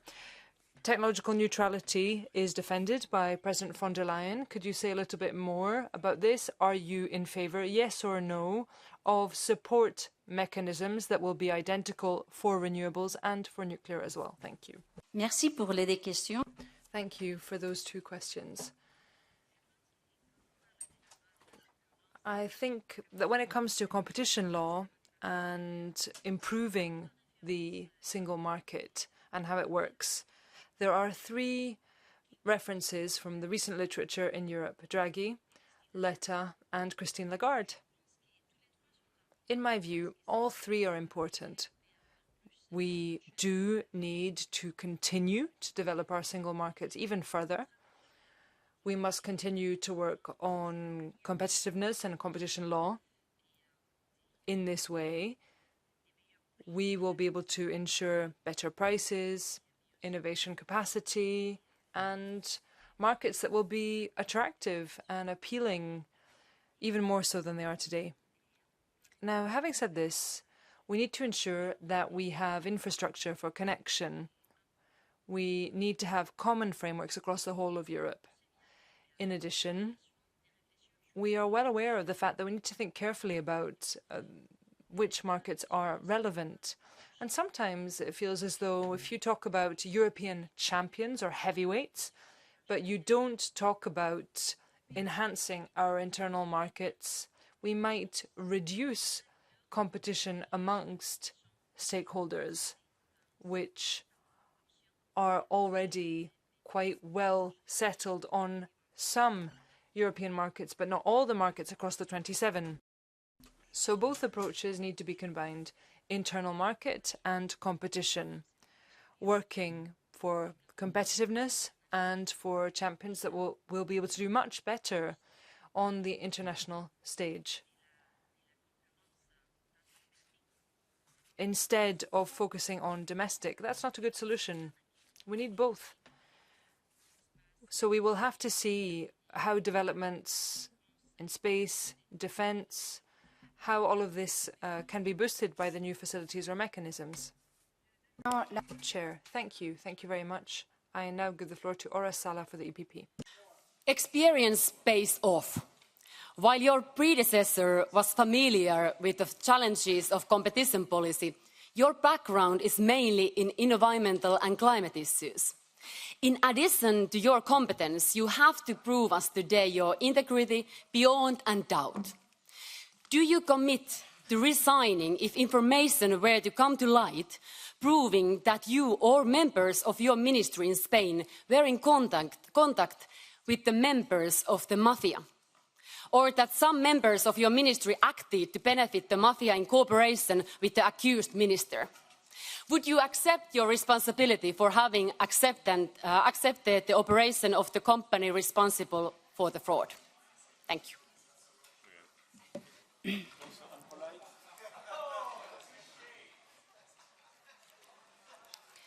So on funding nuclear, because I saw that the other day you were you were asking to Dan Jorgensen, and I think that he provided a very wise response to that fact. And the essence is that the type of state aid is not the same when we are thinking about big plans or when we are thinking on how to incentivize small investments in renewables. So the cases are different, but I think that this is already clear in the existing framework dealing with energy and the decarbonation of the whole energy system in Europe. So let's see. There are things that are ongoing, and let's see how we can combine all these different references in the existing policies and the existing fundings, including the Innovation Fund and the Industrial Alliance or the IPCI dealing with equipments. On your question, I come back to the rule of law. So please do respect the courts and do respect the institutions. But I can tell you that, of course, I have nothing to do with these references. Thank you. Thank you. Now I give the floor to René Repasi for the SND. Thanks, Madam Chair. Ms. Ribera, over here.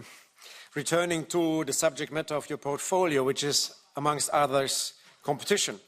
Citizens currently are facing massive accumulation of private power that you will have to deal with. In my eyes, competition law has to address accumulation of private power rather than only its excesses. It has to address market structure rather than its behaviors. A tool to achieve this objective is the new competition tool as it was proposed to Draghi and not totally unknown to the Commission services. Will you support the introduction of the new competition tool in order to address structural competition issues? Do you intend to make use of structural remedies, something your predecessor was unfortunately shying away? And moreover, you were mentioning killer acquisitions and the reform of the merger regulation, necessary after the Illumnia Grail case. Can you commit to change the merger regulation in order to properly and adequately address harmful acquisitions? Thank you. Thank you. Thank you for your question, which I think is very interesting, and I think that we'll need to come back to assess to what extent we need a new tool, because the existing tools do not provide sufficient ways to respond, or to what extent the existing tools can provide the right answers to those problems. And I think that you have also mentioned two things that are very important: the structural remedies, and to a certain extent my reading is that there is an attempt in the existing Digital Markets Act and the designation of gatekeepers to introduce this type of approach, and the killer acquisitions, where we are missing a structural solution. For the time being, once the court declared against the approach being supported by the DG Competition in the Illumina Grail case, we are working with the national authorities that count on this competence in their national legislation. But I think that we will need to think further how we can improve this solution, so to count on a structural response. Thank you. Now I give the floor to Fulvio Martuscello for EPP. Sì. Io ho l'impressione che lei sia venuto qui un po' a fare la... I have the impression that you're playing the victim here.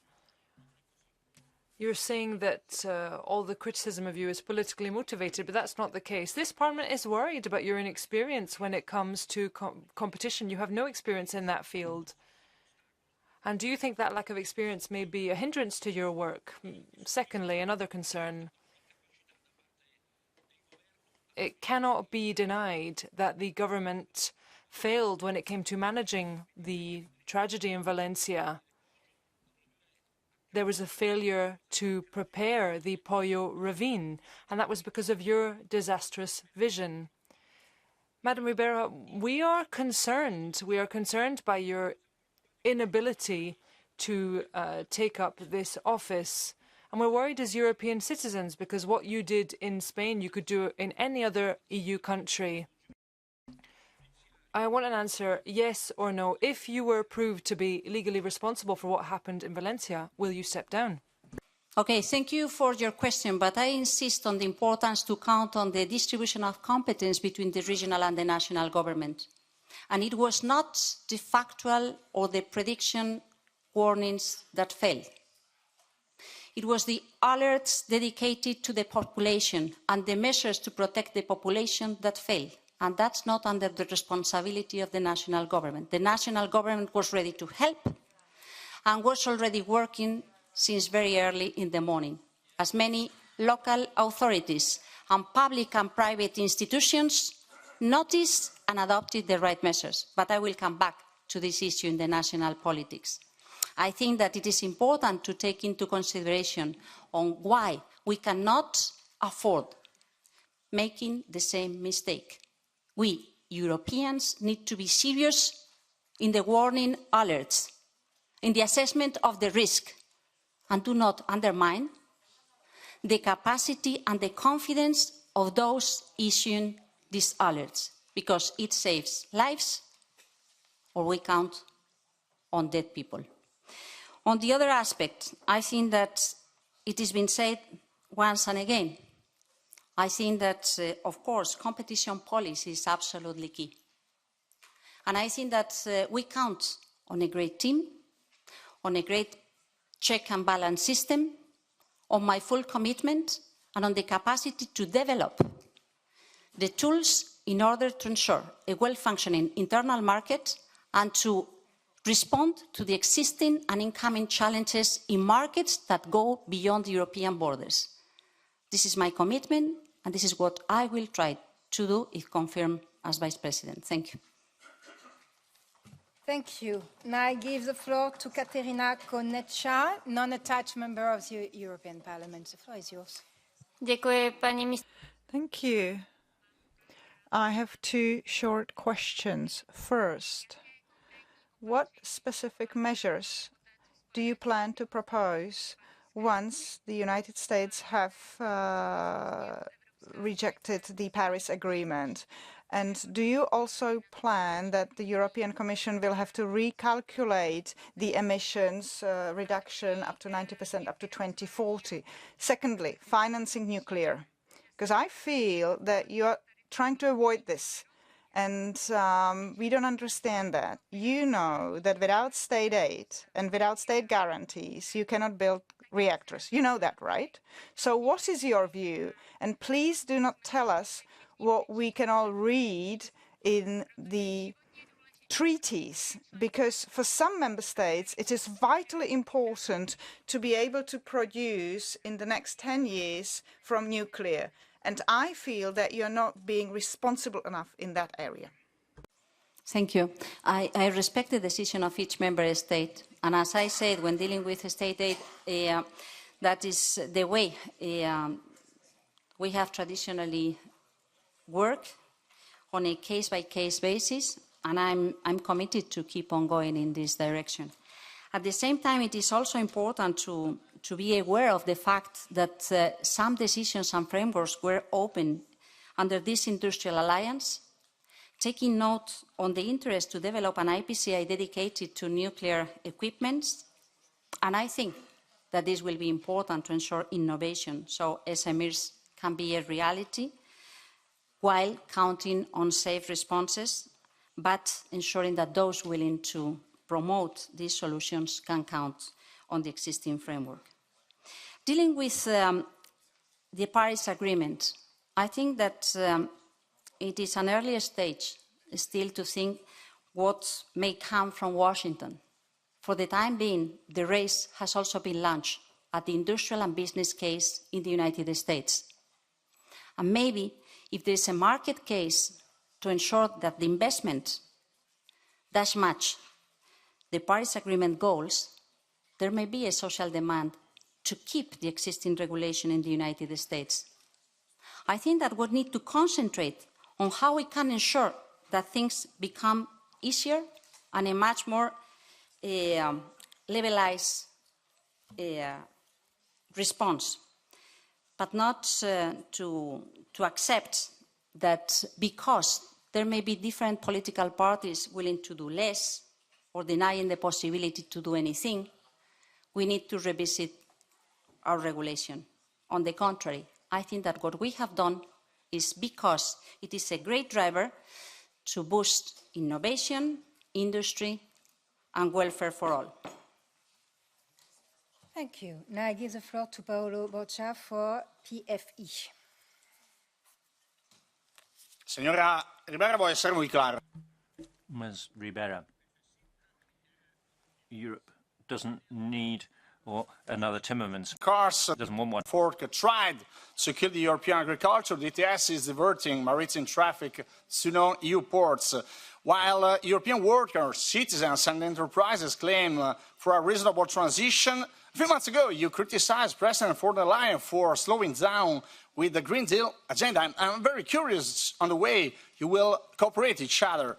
In your mission letter, you were asked to work towards reducing energy prices and energy poverty. However, during your tenure as Minister of Energy, electricity prices reached record heights, and according to Eurostat, Spain has the highest proportion of its population in Europe unable to keep their homes adequately warm. So how do you plan to achieve for EU the same goals that you've not been able to reach for Spain?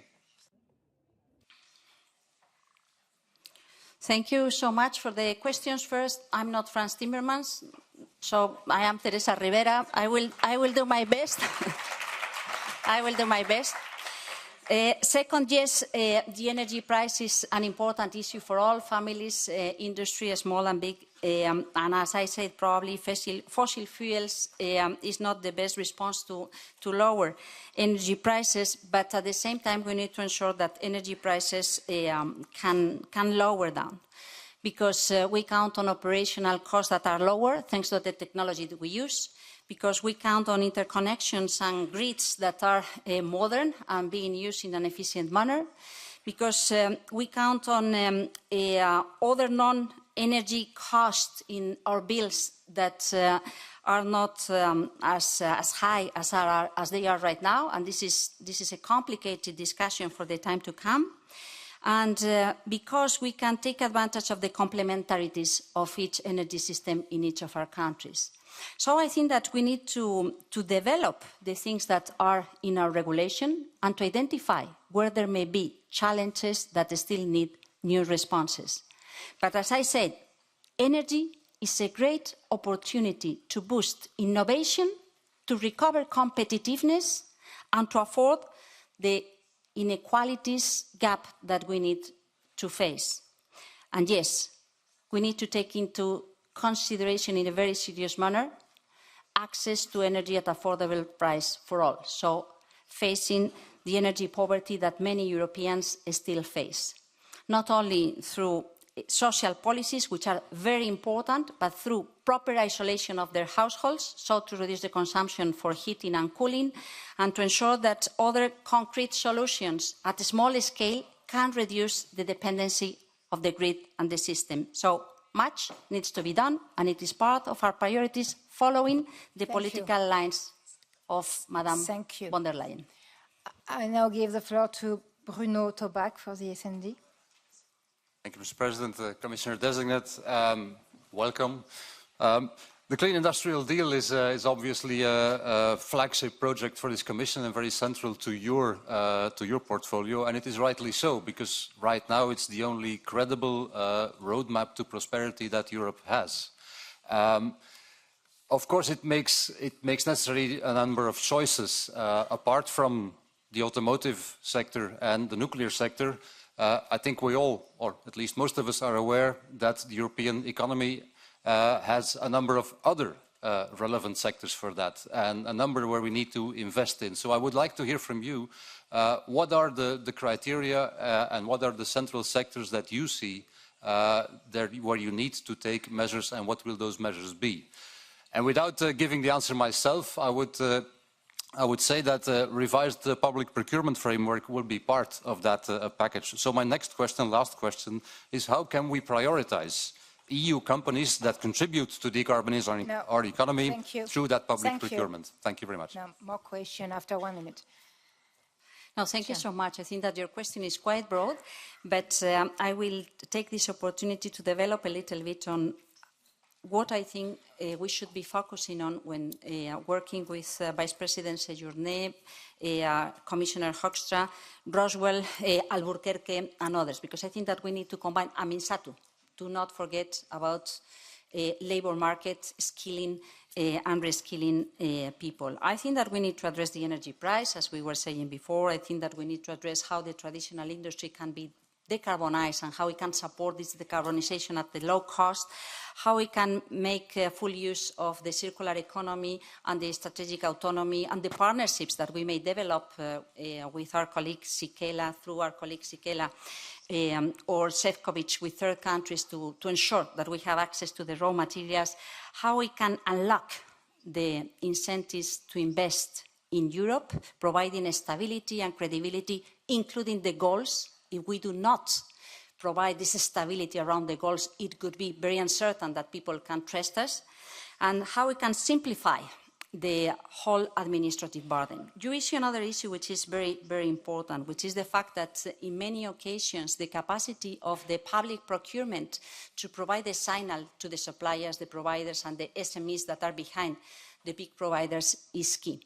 And I think that this deserves full attention, and to what extent this may be one of the elements to be included in the clean industrial deal. So not too much to have an exchange on what concrete sectors we are thinking of, but how we can make full use of the different tools to provide a much more cross-border and cross-cutting approach on this transformational engine that we need to put in place. I take note of the recommendation, and I think that it is worth it to explore and to work around. Thank you. Thank you. Now I give the floor to Peter Liese for EPP. Vice President designate. Personally, I went to this hearing open-minded, but I have to be honest, I didn't find a lot of arguments to convince my group that you are the right one. But I give you two other chances to give clear commitments that will also please the EPP. First, on the protection of farmers against the wolf. You know that this Parliament started a process to reduce the protection of the wolf, and we mean it especially for the farmers. The Commission and the Council supported that. You didn't. So now you are the responsible Vice President. If confirmed, will you fight like a lion for the new position? Second, my colleague Christian Ehler and me, we gave you a paper on the competitiveness in the Green Deal, how to make Europe more competitive by keeping the climate targets but changing the Green Deal. Did you read it, and do you support the proposals, in particular to include negative emissions in the ETS, yes or no? Thank you. So thank you so much. Dealing with the species, I think that, well, it is ongoing, the process, and there will be a need to go to the Berna Convention and then to incorporate in the European legislation, and then to accept that each member state can decide on whether this is the basic protection or other protections, and what are the means to come up to support the farmers, which is also very important. And counting on real data is very important too. So it depends on how sound the real data may be in order to take the decisions. Dealing with your document on competitiveness that I find quite interesting, and your comments on to what extent negative emissions may be an issue to be introduced in the review of the ETS. I think that probably we will need to go beyond what it is the low-hanging fruit that we need to accelerate right now, and to start thinking how we can create the atmosphere, the ecosystem, to ensure that we can resolve those emissions that we will not be able to solve beyond 2030, 2040. So I think that this is a very interesting proposal to be taken into consideration in due time, and to develop the methodology not to make a mistake, but on the contrary, to ensure that it can work in a smooth manner. Thank you. Now I give the floor to Sarah Mathieu for the Greens. Dear Commissioner-designate, just transition, that means more financing, especially for the Social Climate Fund, but it also means better financing. And we know that public funds are often used to cover corporate risks. That, of course, benefits the companies, the shareholders, but less the taxpayers or the citizens. So do you commit that national state aid and EU funding needs to be conditional on fulfilling environmental and social commitments, like the just transition plans, like decent wages, respect for workers' rights, reskilling and banning of dividends and share buybacks? Will you claw back the funding when companies have not complied with those conditions? Will the new state aid rules exclude fossil fuel projects and large companies that face no barriers when it comes to access to private finance? And finally, workers need guarantees to the industrial transition that it is anticipated and managed well. So will you propose a directive on just transition that includes social dialogue and collective bargaining? Thank you. Thank you so much for the questions to be worked out with my fellow colleagues dealing with funds and dealing with the Just Transition Fund, Commissioner Hoekstra. I think that this is very, very, very important. Such a deep transformation in our energy model, in our industrial model, requires paying attention to workers and requires ensuring that the transition is just.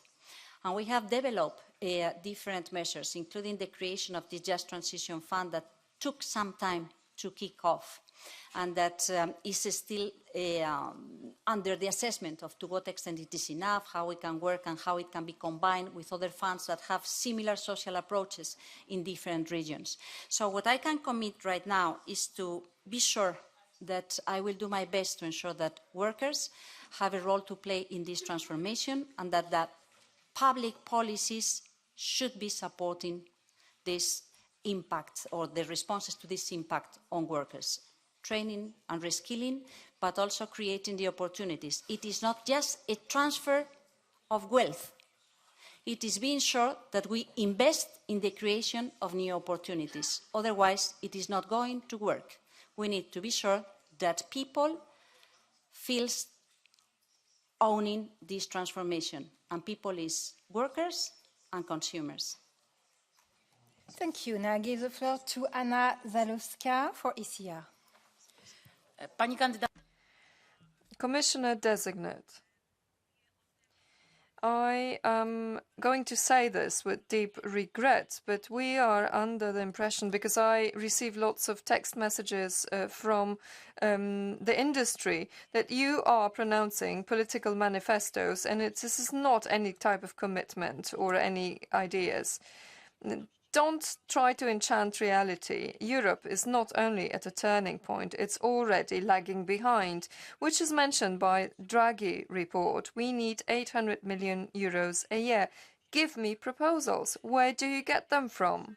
Those 800 million. He did not calculate that and how much you need for industrial networks that you mention so often here. It's not billions, but it's trillions of euros. You say we need to prevent housing crisis using the building directive about the energy effectiveness. You will only make buildings more expensive. So give me the details, please.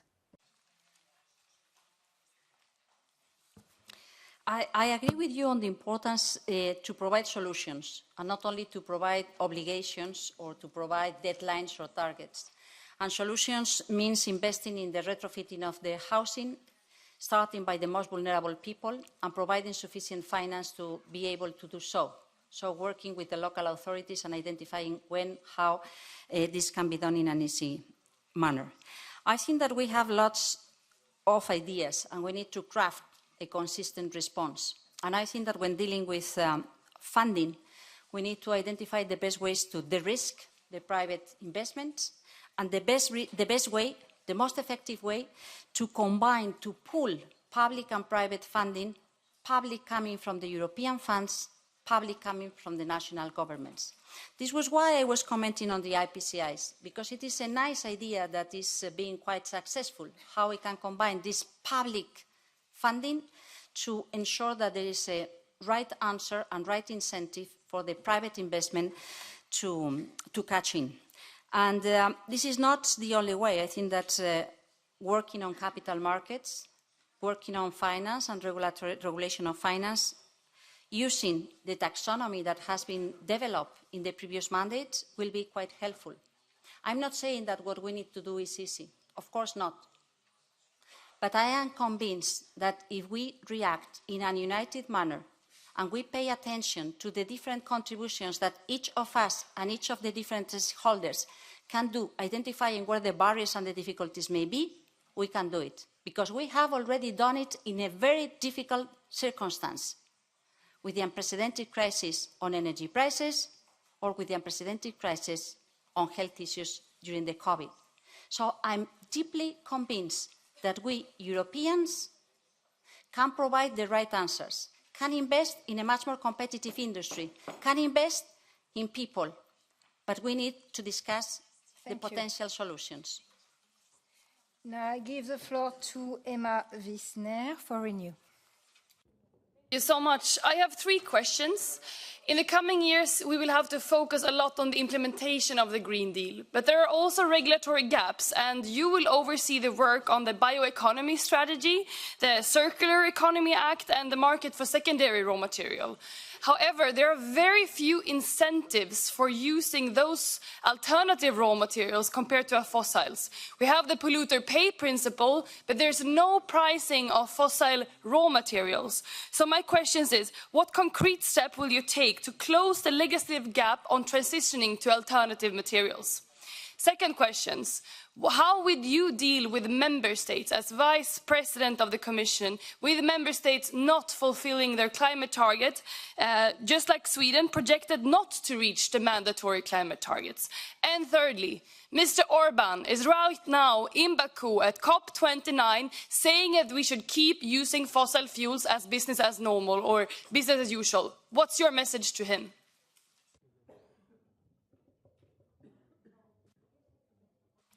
I think that we need to create the markets and the infrastructures to ensure that using circular second raw materials is more efficient and more appealing in terms of pricing than raw materials as such. And we have some nice experience, but a lot needs to be done yet. The market does not exist yet. The infrastructure, so the certainty on the availability is still to be improved. And that I agree with you. You were mentioning taxing possible tools. And I think that this is something to explore. To what extent the recommendations on the energy tax directive may help to prioritize this type of uses.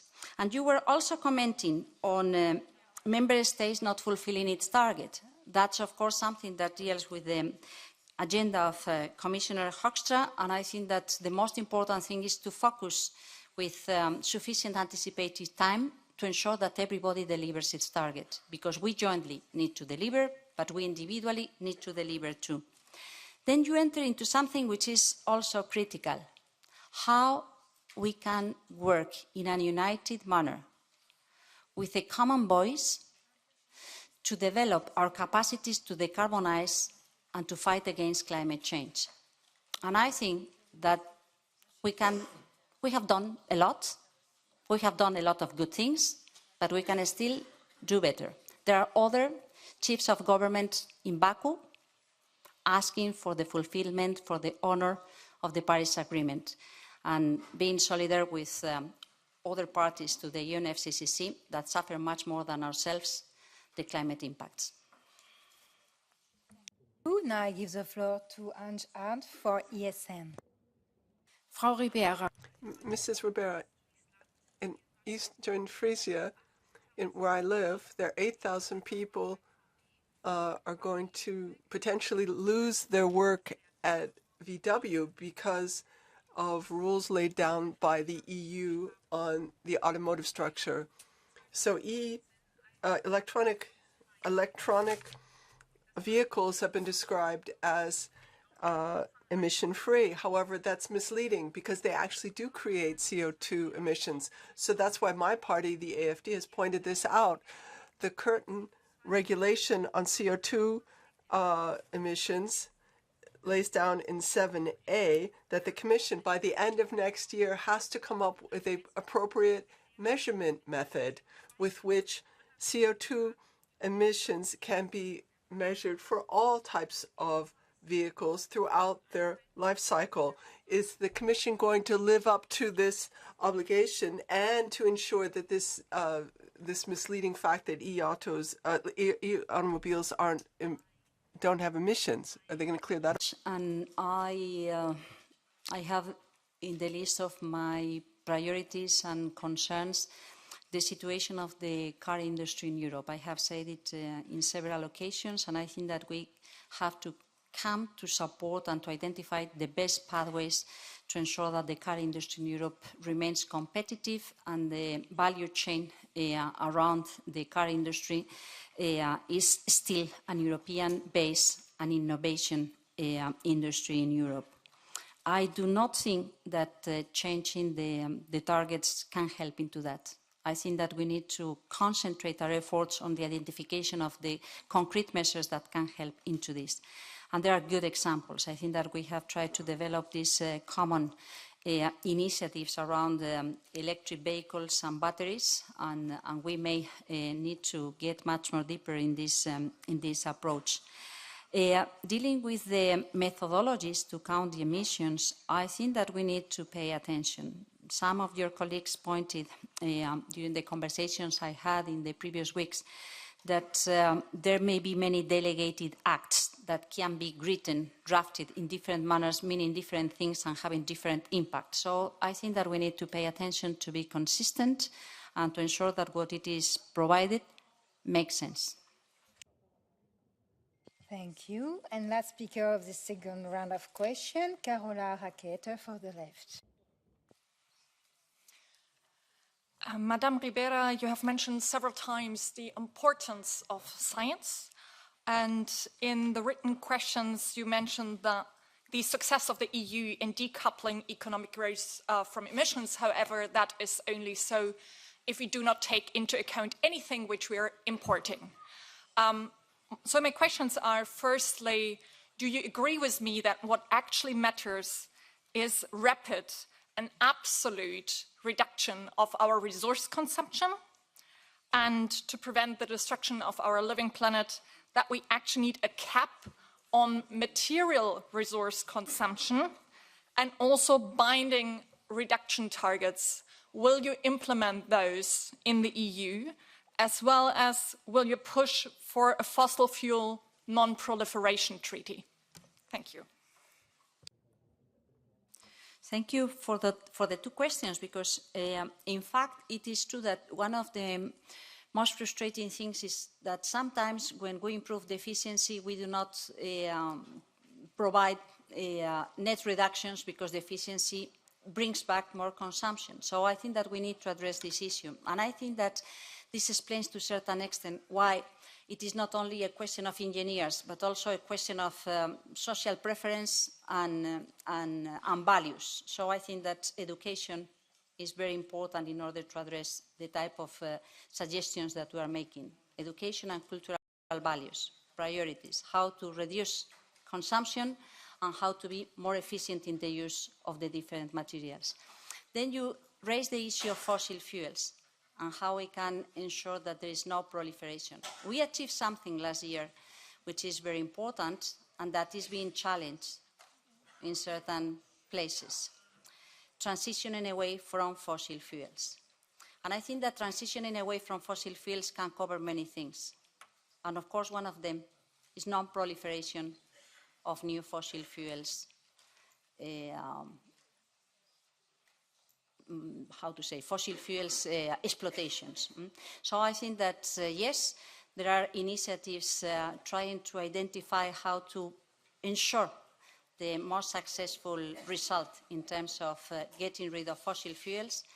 And one of them, very obviously, is to facilitate no more fossil fuels exploitations. Dan Jorgensen, the Commissioner in charge of energy, has been working a lot about this, and I think that for the time being there may be no consensus at the European level, so to reach an agreement being supported by all the member states, but I think that there is a consensus, a broad consensus, on the need to transition away from fossil fuels.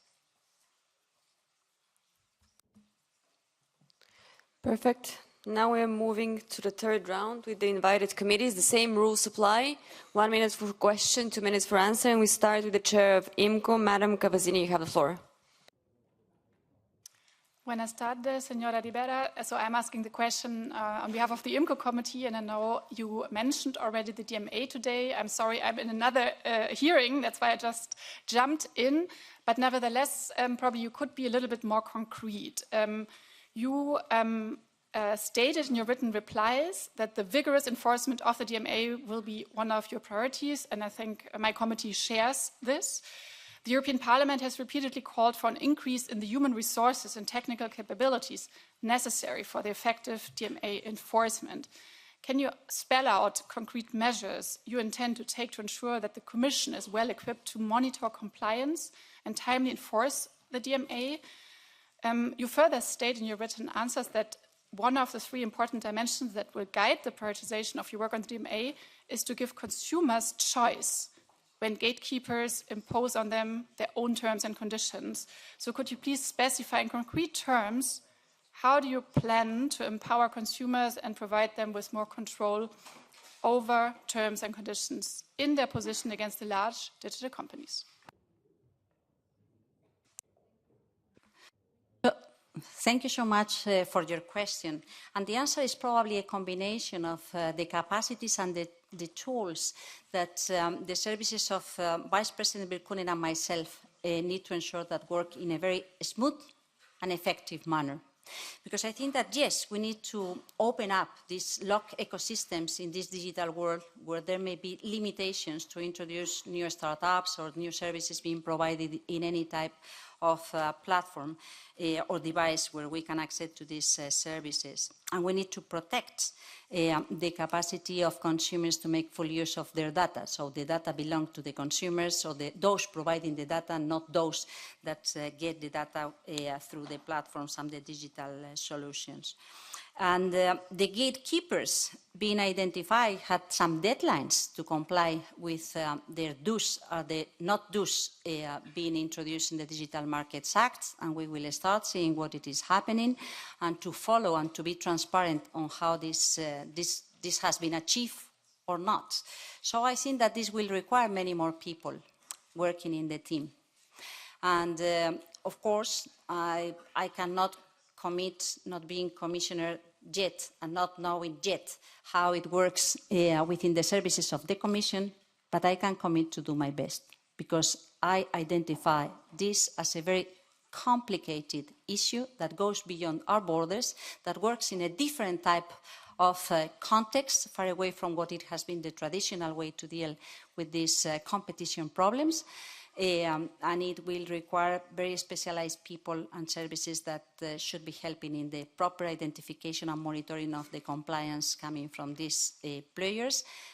Working with the national authorities is a great help, but probably it is not enough and probably it is not structural. Perfect. Moving to the Vice Chair of EMPO, Madam Wałczak. Thank you, Chair. Ms. Ribera, EMPL committee is not fully satisfied with your written answers. Could you please elaborate further with clearer and more concrete commitments on the following questions? What concrete measures will you take to ensure that the most vulnerable households are protected and that the transition is beneficial for workers, that their rights are respected and promoted, and that no one is left behind? What concrete measures will you take in the better regulation agenda to ensure the EU labour law acquis and to ensure improved employment rights and social standards? In addition, which concrete steps will you take to combat energy poverty as a part of addressing the housing crisis? Thank you so much. And these are issues where my intention is to work very closely with Vice President Minsatu. I think that Europeans can cannot trust on their institutions if we do not pay attention to this type of concerns. How do we work and develop policies towards vulnerable households? How we ensure that workers count on the same rights and can count on elements to develop their skills and training capacities, and how rights may be respected. And we may be bound by the existing laws, but we may improve the existing laws and regulations, or to try to identify the best possible ways forward on the basis of consensus and improving the social dialogue and the conversation with the social players. I think that a better regulation in labour rights is important. It's not part of my duty, but I will support Vice President Minsatu. It is part of my duty to try to identify the means to combat energy poverty, particularly in the households, access to affordable energy, and retrofitting houses, very much in particular starting or focusing the most vulnerable houses. This is something that can be done by member states, but this is something that should be promoted and backed from the European institutions. This is something where we already may count with existing funds, and this is something that should be part of the priorities under the Social Climate Fund and under the Just Transition Fund. So my commitment on that, both dealing with the competition measures, but at the same time working with my colleagues dealing with energy and climate, is very much giving priority to these focused vulnerability approaches to deal with energy poverty and to deal with the retrofitting of houses. Madam Vosenberg, the Chair of TRAN. Thank you, Chair. Honourable Mrs. Ribera, as Executive Vice President, you will be responsible for modernising the EU's competition policy and for developing a new state aid framework under the Clean Industrial Deal. How will you be dealing with unfair competition and state aid from authoritarian third countries in the transport sector? In particular, how will you handle foreign direct investments in critical transport infrastructures in Europe? Your written answers do not openly address this particular challenge from countries such as China. On another page, when looking at the competitiveness of SMEs that you mentioned, how concretely will you contribute to reducing administrative burden in EU legislation that has an impact on transport and tourism? Thank you very much. Thank you for your question. I think that probably there is not a silver bullet, but there are different tools that can address this type of problems. We do not want Trojan horses that may challenge the existing European business that compete on a level playing field. It is much welcome to count on private investors coming from abroad, but we need to ensure that the level playing field is applied to all and that we pay attention to avoid any type of subsidized product that may create a real problem for our companies, for our business communities. At the same time, it is true that there are other existing tools such as the control of foreign investment, dealing with trade, the CBAM, so paying attention to avoid that we may count on carbon leakage because we do not treat in a similar manner products that do not pay for what they pollute. And at the same time, we need to address this discussion also in the new guidelines dealing with mergers. So how we can ensure that this new approach, counting on time horizons where there may be potential new investors that may be taking positions in our market that could challenge through a non-fair approach the existing companies in our country. So I think that the combination of the different tools should help in order to ensure, as I said, a fair treatment for all, either if they come from a member state, small or big, or either if they come from abroad, but that comply with the World Trade Organization rules and that do ensure a proper respect to the existing rules in Europe. We're moving to the Vice Chair of Regi, Madam Mebarek, the floor is yours. Madame la Présidente, Madame la Thank you, Madam Chair. Executive Vice President Designate, on behalf of the Regi Committee, can I say that, as the Commissioner has said, we are a neutral economy, a climate neutral economy with support from regions affected is something which is welcomed by us. How do you see the Just Transition Fund in future with support for just transition objectives in other policy areas such as cohesion policy, or rather do you think the current cohesion policy instruments such as the Just Transition Fund should be abandoned in order to move towards resilience, which would be enlarged to cover all aspects under one national programme? Je pense qu'il faut... Thank you for that question. I think we need to ensure that the different funds are complementary to one another and compatible with one another. It doesn't mean we have to do away with the Just Transition Fund. I think we need it, and it is true that there can be a regional impact on people living on particular territories because of decisions which are taken, for instance, in relation to deindustrialization. We do need to create opportunities. As I said earlier, it's not about a resource transfer, full stop. It's about investing in people and new opportunities. A very short time ago. So I think that we need to develop to ensure that it can deliver. And we need to learn from the experience, and I think that there are many different experiences in the different member states that can help to ensure that it is performing since the very first day. That could be my very bold comment. Yes, I'm committed to a just transition and to take into consideration the social concerns when accelerating the transformation of our economy, when ensuring that we are going to be competitive and count on a clean industrial deal, but a clean industrial deal that addresses the industry and the business community, but also addresses the people, the Europeans. Last in this round, the Chair of Agri, Madam Vrecionova, please have the floor. Thank you, Chair. Mrs. Ribera, on behalf of the Agri Committee, I would first like to know that your answers to the question on the role of agriculture and forestry in the just transition were somewhat ambiguous.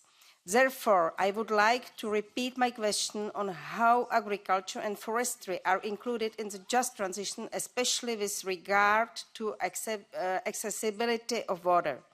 In order to achieve the EU's ambitious climate targets and climate neutrality by 2050, agriculture will also have to contribute to reducing its emissions. How do you intend to support the sector in reducing emissions without disregarding the fact that ensuring food security must remain a priority? What are your ideas regarding animal husbandry in this context? Thank you. Thank you so much. I think that food security is a must, and I think that quality of life of our farmers is a must too. I think that the fair policy needs to address both things, taking into consideration that, of course, there are big challenges in terms of climate impact, as you say, but there are big, important contributions through the farming that are not fully recognized in many cases.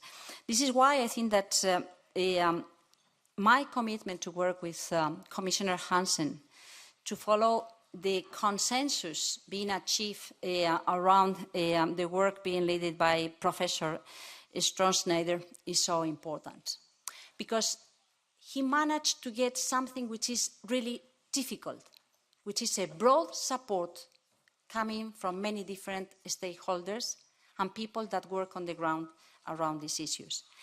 Then there are another aspect, or there are two other aspects that you are raising, how this can be recognized through the existing climate policies in a positive and monetary manner.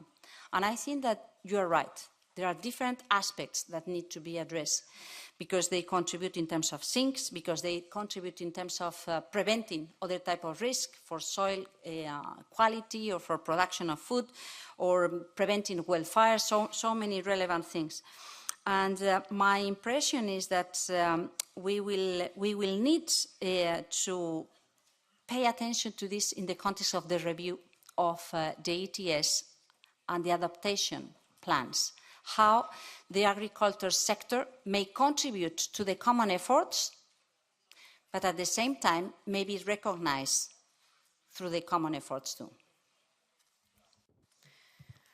Thank you. We had almost perfect timings in this round, so thank you so much for respecting the rules and your colleagues in the room. Let's hope for the same behavior in the final round. And we are starting with Marcin Sipniewski, ECN. Dziękuję bardzo. Thank you very much. Commission designate, it's very bad when we include ideology into regulating economy. The Green Deal is yet another example of this. It's nice to talk about reduction, emission and transformations, but what is behind this is high energy prices as well as the loss of many the loss of jobs amongst many people. What are your concrete proposals to bring down energy prices? Do you agree with the conclusions from the Draghi report and his appeal to decouple the prices of energy from gas? Or are you proposing different solutions? What specific measures do you foresee for energy-intensive industries, such as the steel industry? We talk so much about defense, about building new floods, but that industry got hugely affected by the transformations. How are you planning to support that type of industry? Thank you for your questions. I think that there were a few in your question. The first of them being something that I don't know if I have understood properly, which is that you think that it is the Green Deal that raises the price of energy. If this is the case, if this is what you say, I disagree. I think that it is on the contrary. The renewable energy solutions that have been boosted in the recent years have very low operational cost. A different thing is that we may need to upgrade that to invest in our infrastructure, our grids, the storage, our capacity to modernize our infrastructures, which is important. But as I said, the highest cost of energy and volatility of energy prices is connected very precisely to fossil fuels that we do not produce. This is why we need to be sure that we do it taking the opportunity to build new opportunities and to think on the industrial equipments and the industrial innovation that is connected to this energy transformation. So not thinking on the colors of the electrons and the molecules, but thinking on the industry and the services that we need to put in place. I think that this is going to be very important also for the steel, as you say. The basic industry is capital in Europe. We cannot lose the basic industry in Europe. And the cost of energy is one of the major headaches that they are facing right now. So we need to adapt our energy model as soon as possible. And as I said, to take into consideration and to promote every single line to reduce the cost of energy, including the change of in the way we generate our electricity.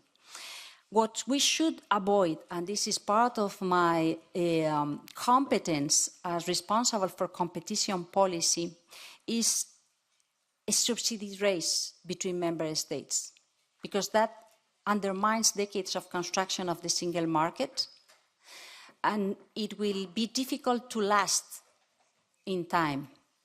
So I think that we need to identify very well when and how it may make sense to count on state aid to support the next step, the innovation, and so on and so on. And if we can do it, and Draghi and Letta stated in their reports, through cross-border solutions, it could be better, because we could be in a position to create much more of ecosystems and reducing the vulnerabilities in terms of industrial value chains than just concentrating in who is going to pay more in terms of subsidies. And I think that this is something that we need to deliver with Vice President Séjourné. And my impression is that we can respond to some of these questions in the Clean Industrial Deal and some of these questions in the energy price with Commissioner Jorgensen. We have to move to the next speaker. Jonas Huyestedt from the left. You have the floor. Thank you so much, Chair. Commissioner Designate Ribera, First, I would like to congratulate you for the patience you've shown here tonight. It's quite impressive.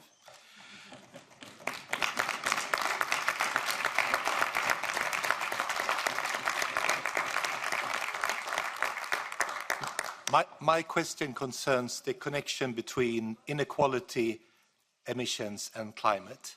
According to Oxfam, the richest percentage of the global population causes as much emissions as the poorest 2/3 of the global population, 5 billion people. If these ultra-rich do not change their patterns, do not change their way of living, do not cut the emissions they are causing, we will not make it. And my question to you is, what will you do to make sure that the policies are directed to those who actually causes the major part of the emissions, the ultra-rich and the big global corporations? Thank you. Thank you. Thank you so much for your question, because I agree very much on this approach. I think that it is pretty unfair, the impact of climate change, the impact of lack of action, the cost of inaction, creates additional burdens for the most vulnerable people. And we can see it in many aspects of the day-to-day life. For instance, we were discussing before on the energy cost. The share of a family income being dedicated to a badly isolated house when it is in a vulnerable family is much higher than when it is in a wealthy family. So there is an intrinsic aspect of inequality that we need to address. And I think that speaking about climate policy is important for many reasons. We have been commenting on the economic competitiveness and the industrial race ongoing, but I think that there are also aspects of social inequality that needs to be addressed. And we need to learn, to promote, to introduce these aspects when assessing our tools and our decisions, but also to define new approaches in case they are required, internationally, but also at the European level. We have poor people that have many more difficulties to cope with climate impacts or with the impacts of this transition.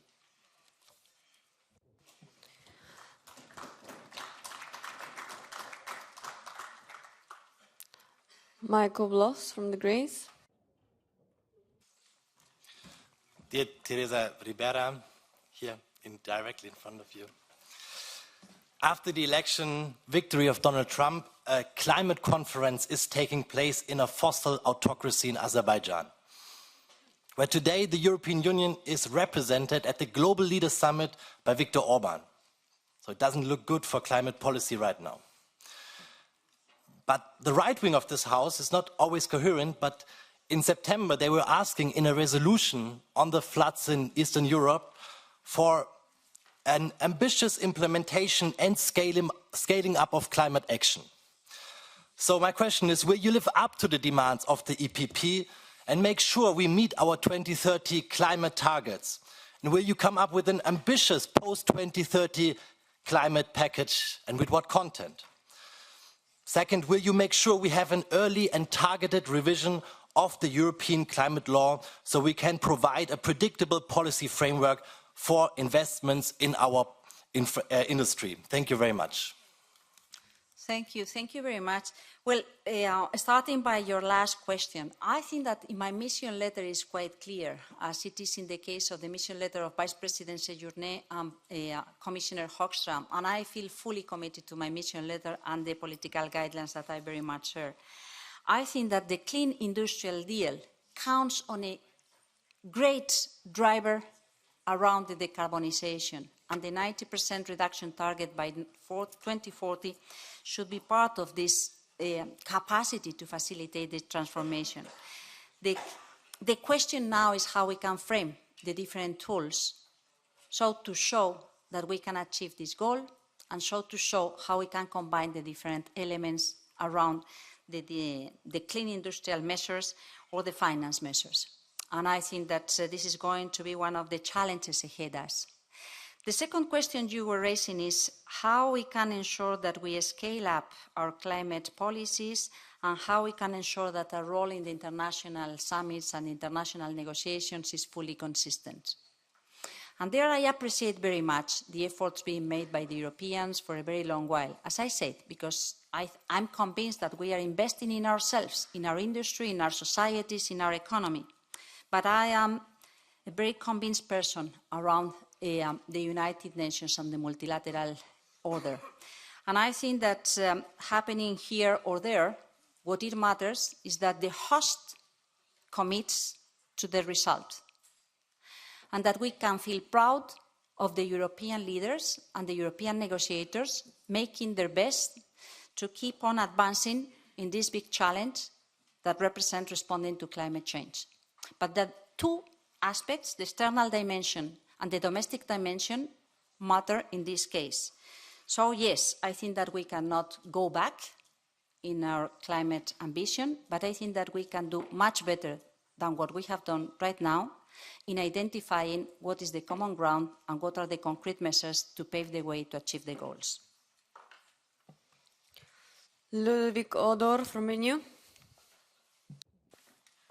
Madam Commissioner-designate, your job is quite easy. Deliver to us clean, just and competitive transition. It sounds very easy. But of course, we can discuss a lot of topics, but I would like to hear from you three clear priorities, what you would like to do during your mandate, and what would be a kind of your three goals to achieve. My second question relates to the Draghi report. And according to Mr. Draghi, Europe needs bigger global players in some sectors, but that might undermine, of course, competition and hurt consumers internally. So how would you like to reconcile those two conflicting objectives? And I saved 10 seconds. Thank you. I may say that my easy task could be possible with your help. So I hope I can count on you to develop the right answers. And when I say you, is the whole Parliament, of course. No, I think that it is a very nice question. What are the expectations for this mandate dealing with this title, with this headline? I would say that there are at least three, but I will concentrate on these three. The first of them is that I would like to be living in a much more fair access to affordable and stable energy for all. So to reduce our dependencies from abroad and to use this reduction, this strategy to change our energy solutions in a way that provides jobs, wealth, innovation and opportunities for every single territory. So addressing energy modernization, supporting my fellow colleague Jorgensen could be a very important thing, using the competence tools to ensure that the level playing field and the internal market, the single market, does absorb this energy transition without creating additional fragmentations of the internal market is very important. The second issue could be to count on a competitive Europe, to ensure that all the tools fit for purpose, including the competition tools, identifying and working with the new clean tech possibilities, but also clean tech challenges, so that the industry in Europe, traditional and new, can count on a level playing field no matter where they are, and that the competition tools do provide the right solutions to reduce prices for consumers, but also to ensure that we can develop innovation within our borders. And the third thing I could suggest is that it would be very important that we end this mandate providing solutions that can help the rest of our partners in other countries. I think that ensuring this strategic autonomy does not mean being isolated of the rest of the world. It means developing new partnerships and ensuring that each of the partners can count on us to develop their own capacities, development, welfare, and we can count in this common advantages approach with those things that they can provide. Sorry. Giovanni Crosetto from ECR. Presidente, signora vicepresidente designata. Chair, Executive Vice President designate, you will be taking care of competition, which of course has important implications also outside the EU. We need to ensure that there's a right kind of approach to negotiations and diplomacy, and looking at the partnership with President-elect Donald Trump, we're going to have to take that into account.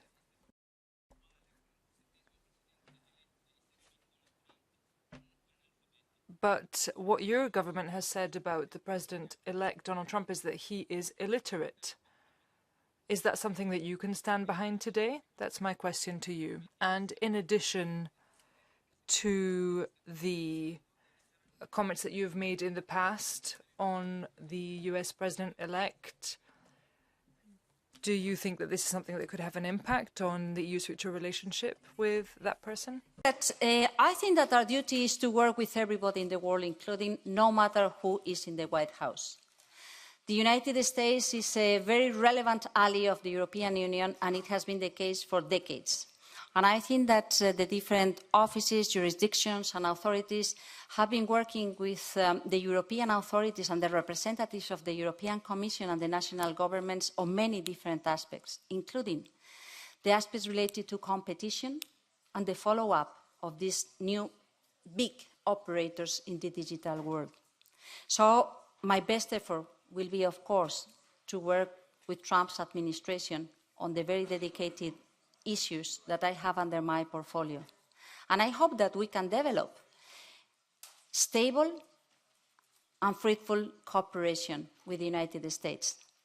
And I think that this is part of democracy and politics, and we need to respect the decision of others, and we need to work in a democratic and sensible manner with the rest of the governments in the other parties of the United Nations. Jorge Martin Fries from PFE, sorry. Señora Ribera, usted ha... Ms. Ribera, you've talked about the nature restoration law, you've defended it. You said that it is inspired by the same principles which you've been using in your socialist government. Well, look at the tragedy in Valencia. Your negligence and incompetence, I'm over here. Vox is calling for you and Pedro Sanchez to face justice for that incompetence and negligence. You are not the institution. You're part of a government which is caught up in numerous corruption cases. So don't try lecturing anyone else. Apologize to the people of Spain and answer Jorge Buxadé's question, which you didn't answer earlier. Will you continue following the policies which you followed in Spain, which has led to the death of Spaniards, brought farmers to their knees, made them poorer, destroyed jobs in the car industry and elsewhere? Will you continue with those policies? The most dangerous thing is to build in flooding areas, to cut the public dedication of resources to well-functioning services, to undermine the credibility of knowledge and science. So I think that you have a great responsibility, undermining the credibility and avoiding people to understand the risk. And of course, we will see what happens with the alerts that were not issued at a due time. Y sí, reivindico el papel de la ley. And yes, I do say that the nature restoration law has a place. Restoring nature will allow us to be more resilient when faced with such phenomena, like the one that you've mentioned. It will also help us generate wealth in productive areas, thanks to farmers, thanks to those producing food in the Mar Menor region, for instance. The natural restoration law, and we count on good examples, as it was in the case of Doñana, as it was in the case of the Mar Menor, fighting against pollution in ecosystems, fighting for the survival of our ecosystems. So, taking into consideration the social impact of the pollution, I think it is a win-win approach.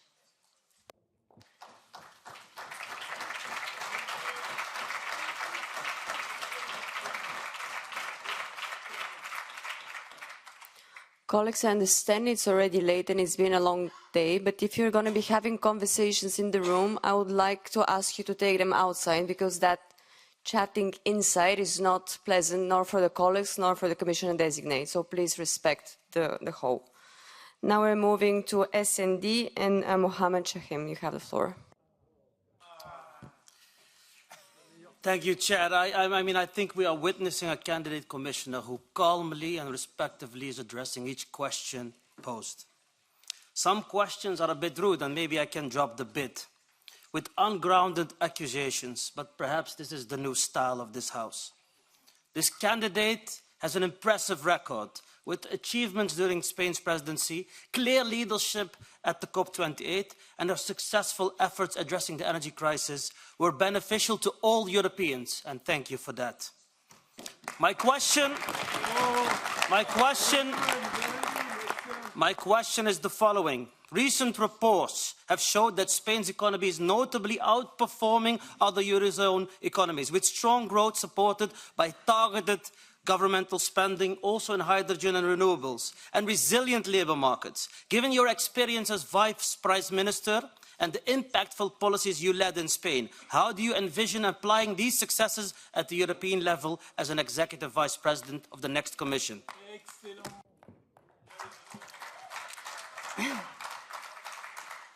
Thank you so much. I think that it is important to build consensus and to build common ground. And I think that it is important, in order to build common ground, to be sure that we all respect what it has been achieved through the normal procedures, institutional procedures along the years. We cannot change the goals every single day. We cannot backtrack on what we have already assessed that it was important to do. This is why I think that we need to respect the framework that we can count on in order to invest in a proper dialogue on how we can identify the concrete measures to be focused and to be consistent. It is very important to be consistent and coherent. We cannot do one thing and the contrary at the same time. We cannot lose time, waste time on things that are for sure being backed by science along the years. And I think that taking this very concrete example that I was commenting later on is quite important. We are not changing the colors of the electrons or the molecules. There are things that we know that we need to do because the competition race is already ongoing. So instead of fighting each other, instead of focusing on the colors, why can't we work united with a teamwork spirit to identify the best ways to combine and to ensure that everybody participates in the solutions? Identifying the solutions is a challenge sufficiently big to waste time questioning what it has already been agreed and stable.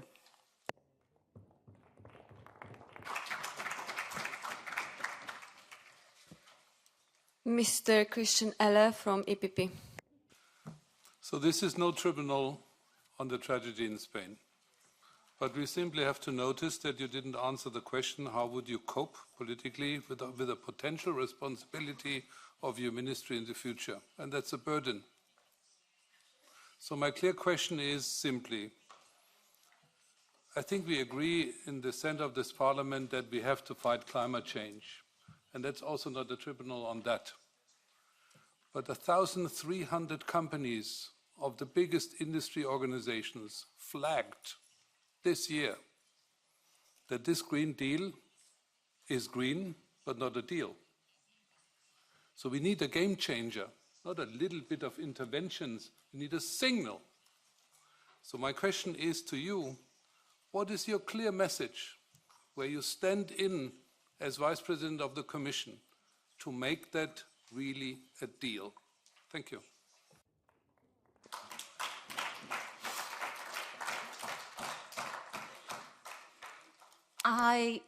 I thank you, and I like very much your approach, and it is fully consistent with my response to the previous speaker, because I think that it is good to have targets, but it is much more important to ensure that everybody feels part of the response, so building this deal. And this requires a very dedicated and intense time to identify the best solutions and the best combinations. So, of course, we need to ensure that this dialogue takes place, but not only at the very highest scale. And I think that there are previous processes where we have learned how to identify the best available technologies or the briefings that can help our industry to provide the right solutions in many environmental challenges through the Joint Research Center in Sevilla and similar processes.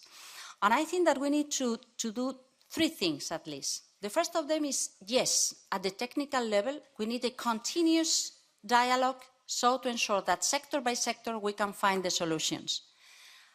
At the public opinion dialogue, we need to ensure that we can provide the adequate information and the adequate responses to the concerns that people may have, because otherwise we will be missing the support of the people, overwhelmed by so many things happening at the same time.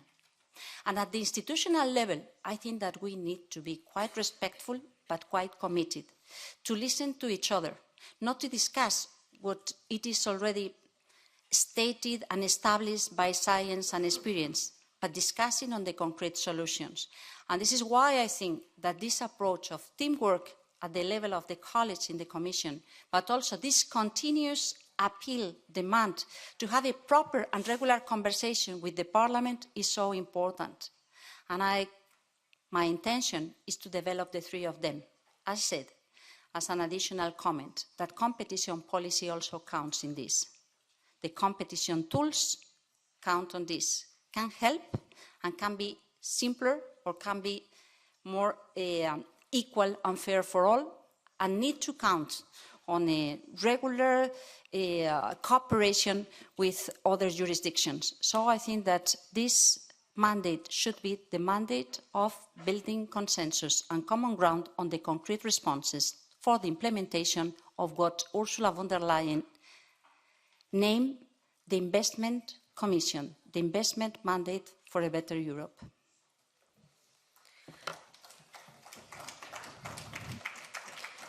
I would like to thank all the members for their questions and Ms. Ribera for her answers. And before we close, please, we still haven't finished, I would like to invite Ms. Ribera to make a brief final remarks of no more than 5 minutes. So please do respect the end of this long and exhausting day, but let's stay and hear the final remarks. Ms. Ribera, you have the floor. Thank you. Thank you so much. I think that it has been a great evening, and I appreciate very much having the opportunity to hear from you all these very interesting and sometimes challenging questions. Especially, I appreciate those that came up with suggestions, ideas, and solutions to the various challenges that we may be facing in the coming years if I am confirmed. And I would like to end with a note of optimism, because I know very well, and your questions show that this is the case also for you, that it is going to be difficult. It is going to be challenging. Times are pretty difficult. The geopolitics right now are not going to help to identify easygoing things. And the challenges in this globalization process, including in the economy, show that we need to do our best. My commitment, my engagement, and my conviction is that there have been much more difficult times in the past, and that the European project has always been able to respond in a very wise manner when acting united, when trying to develop our complementarities, coming from different territories and from different ideological perspectives, but feeling the commitment towards the people that live in Europe, towards the progress under the state of rule of law. So I think that if we take advantage of these principles, of these values, and identify a common pathway through the discussion, the conversation, and the identification of solutions, we may be in a position to gain a much more better Europe for all. That's my commitment, my engagement, and my conviction. Thanks a lot. I'm at your disposal, and if confirmed, I hope to come here to visit you whenever you invite me. It will be my pleasure. Thanks a lot.